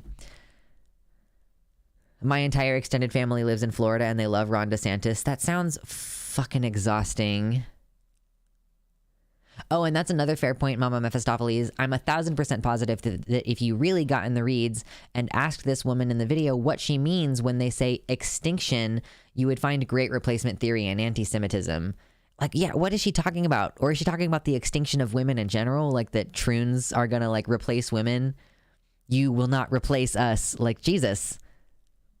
The whole explicitness required thing is so frustrating. People should not have to die for someone to take us seriously. Yeah, like I would ideally like this situation to get resolved before people's property gets expropriated, before their children get stolen from them, before they're, you know, forcibly detransitioned off of medical care. Like, these are all materially negative effects on people's lives, and I would like us to like stop this. Like, the material destruction of life is part of the code of the genocide resolution from the UN. Like, destruction of life in whole or in part, like it means creating conditions that are unlivable for the group.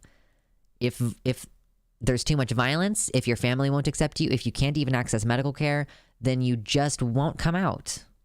You just won't. You'll just try your best to live a cisgender life until you can't anymore.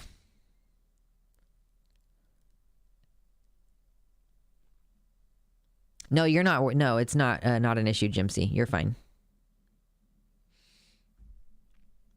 I don't know if it's the shop you're talking about, but there's a place here in Illinois that we have had to protect. We've had to protect 24/7 for months because they were going to host a drag story hour back in June. Jimmy Nails, is that they had a drag out, a drag whatever, and then like the front windows got busted. It was like, was that a donut place? Or because I remember that, like, we've covered multiple stories like that. I think that the problem is that there are also multiple different stories. Oh my gosh. Oh, so if you're here, we're probably going to wind down before too long, but we're still here chatting for a bit. If you're here and you have not yet hit like, please consider hitting like. Frankly, this is emotionally taxing work that I do. I do the research for these streams. Everything is done by me except for some of the editing, which I outsource to like friend of the show, Guitar Rocker 100, you know. So if you appreciate the work that I do in condensing all of this material, I would really appreciate your likes, your shares. Tell people that you know to subscribe to my content. And also, if you can, consider giving a donation. You can pitch me $1 on Patreon or like a $5 dono or whatever. This is tough work, and I hope that you appreciate it. I think it's important, so I'm not going to stop doing it whether or not you're helping me buy food. But, you know, more like Guitar Poggers 100. True.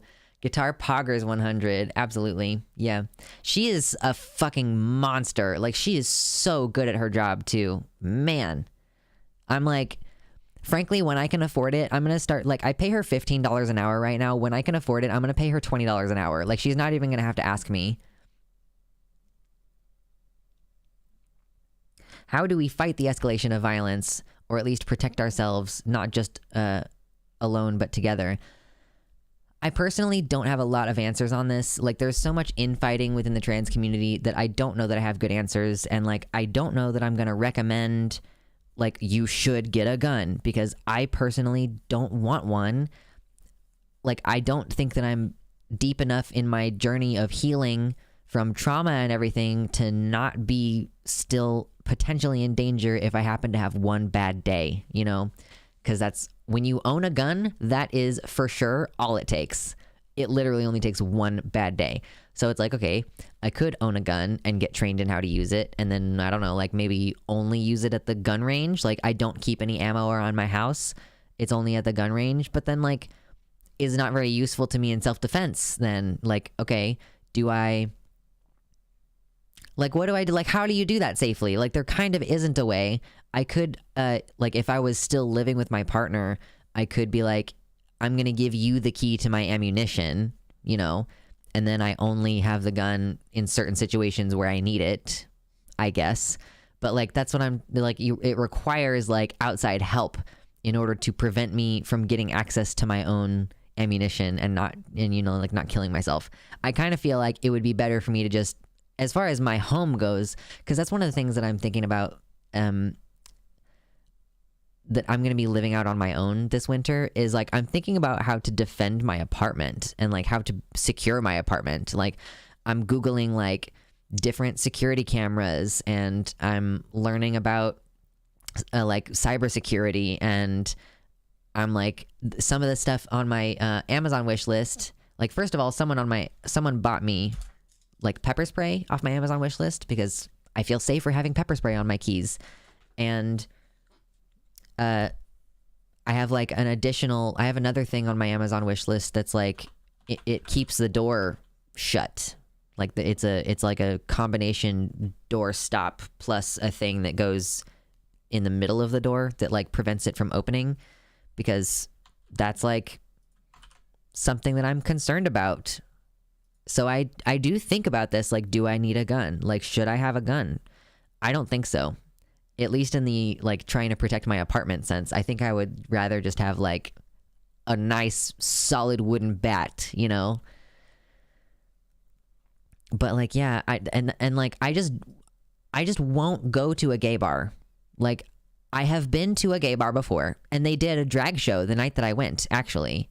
Like, many years ago I went to a gay bar, and, like, I think that was in, like, 2015, or maybe it was in early 2016, because Pulse shooting was in, like, December 2016. I just don't want to be in a place where I could get shot to death. Like, I don't know, like, it's not fair is one of the things that I feel about that. Like, I just don't feel like it's fair that I feel like I just can't go to a place that's got other queer people there, or that there's hosting a drag show because someone could decide to just shoot it up the night that I'm there. If I have a gun in that situation, that's also not going to help me. You know? Somebody who's going to do a mass shooting is probably not going to have a handgun. And if I do have a handgun, then it's not unlikely that when the police show up, they will shoot and kill me, because that has happened before. It happened to a black man and not me, like little white twink that I am, to be clear, but that's what I mean. Like, you cannot tell when you show up at the scene of the crime who the shooter was. You just see a guy with a gun and you're like, neutralized, because police are fucking idiots. Have you considered a bazooka, true, or a Morning Star?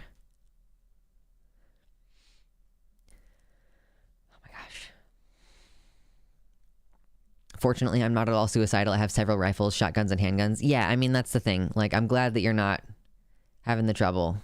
Have you considered a sword? Oh my gosh.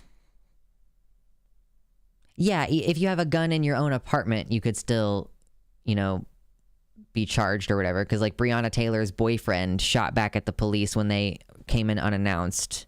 And he was charged with, like, reckless endangerment, I think. At the very minimum, because it was like, oh, the argument is like, oh, you could have shot someone through the wall in the other apartment or whatever. I don't know. It's fucking stupid. Anyway, it might not be a solution for you per se, but dogs are a legit protection / deterrence. Yeah. If I were to have a dog, I would want it to be a pet. Like, you cannot, I really hate people who are like, who like let their dogs bark a bunch because they're like, oh yeah, that's like my security measure. It's like, no, your dog is like gonna lick the person as soon as they get close. Like, if you want a security system, install a security system. If you want a dog to be a bodyguard and part of a security system, then train your dog correctly to only bark when commanded to. Because like, that's when a well-trained security dog barks, is when it's fucking told to. And like, a dog is a pet, not an appliance. Yeah, like, I don't think like a dog, you can like train them to be highly effective sort of weapons, I guess. But yeah, I mean, it's like, it's not the same as having a pet that lives in your home. You cannot treat a security animal like a pet. Like, you cannot treat them that way. It just doesn't work. Like, their lives have to be very structured. Have you considered the blood of 30 virgins sacrificed to open the gates of hell? True.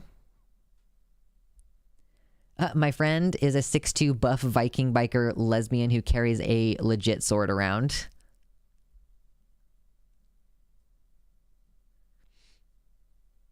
Good night, Jimmy Nails. Also, hello, Irked. Welcome to the website. I appreciate you.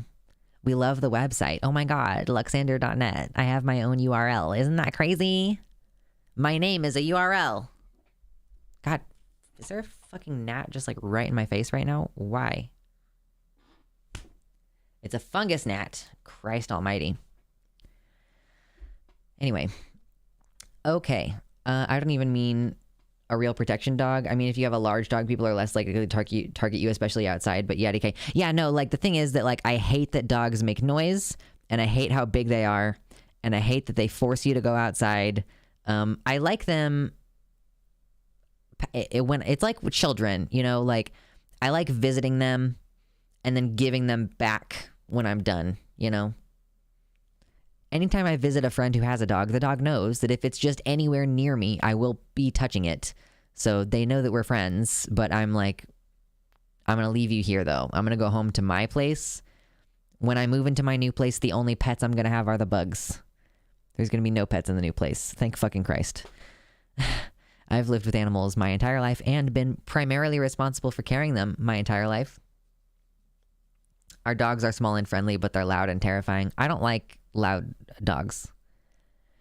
Yeah, I don't have the energy to take care of a dog properly. Cannot match their energy. Maybe like in a year after I'm like, I have like the little workout section of my pod and I can like effectively work out and get shrunk. I would feel guilty for not being able to give the dog the attention that it needs. I feel like I was not even giving my cats the attention that they needed when I had 3. And even when I had 2 cats, like now that I have the 1 cat, I'm like, okay, maybe he's getting enough attention now. Strunk. And yet you squished the gnat. Interesting. Yeah, well, it was annoying me. I'm a speciesist. That's the only justification I need.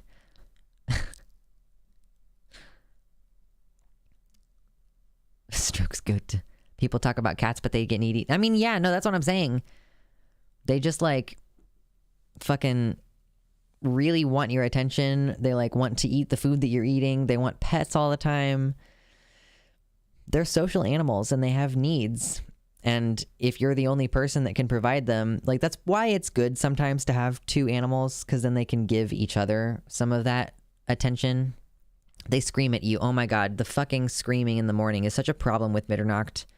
It's part of why I'm like glad that I'm gonna, you know, live without cat in my new place. It's because we have an issue where it's like I literally will walk out of the bedroom and he's like, "Mah!" like in the hallway, and I will just walk back into the bedroom and close the door. I'm like, I'm not dealing with you today. Like I need like 20 more minutes now of just Twitter. They're less needy than dogs. Yeah, and also cats have a harder time forcing their affection on you because they only weigh like 10 pounds. Anyway. Okay, we are definitely in the faffing about part of the stream. I am gonna crush some leftover casserole right now. I'm so excited to eat. I really appreciate all of you hanging out with me tonight. It's been a great time. It's been lots of good conversation. Thank you for your donations and everything. I love having an excuse to wear the horns. I know that you all love them, so yeah. I hope that you appreciated it. Yeah, and I hope you enjoyed. We will see you on Thursday this week. I will obviously not be streaming on Thursday next week. It's Thanksgiving, okay? All right.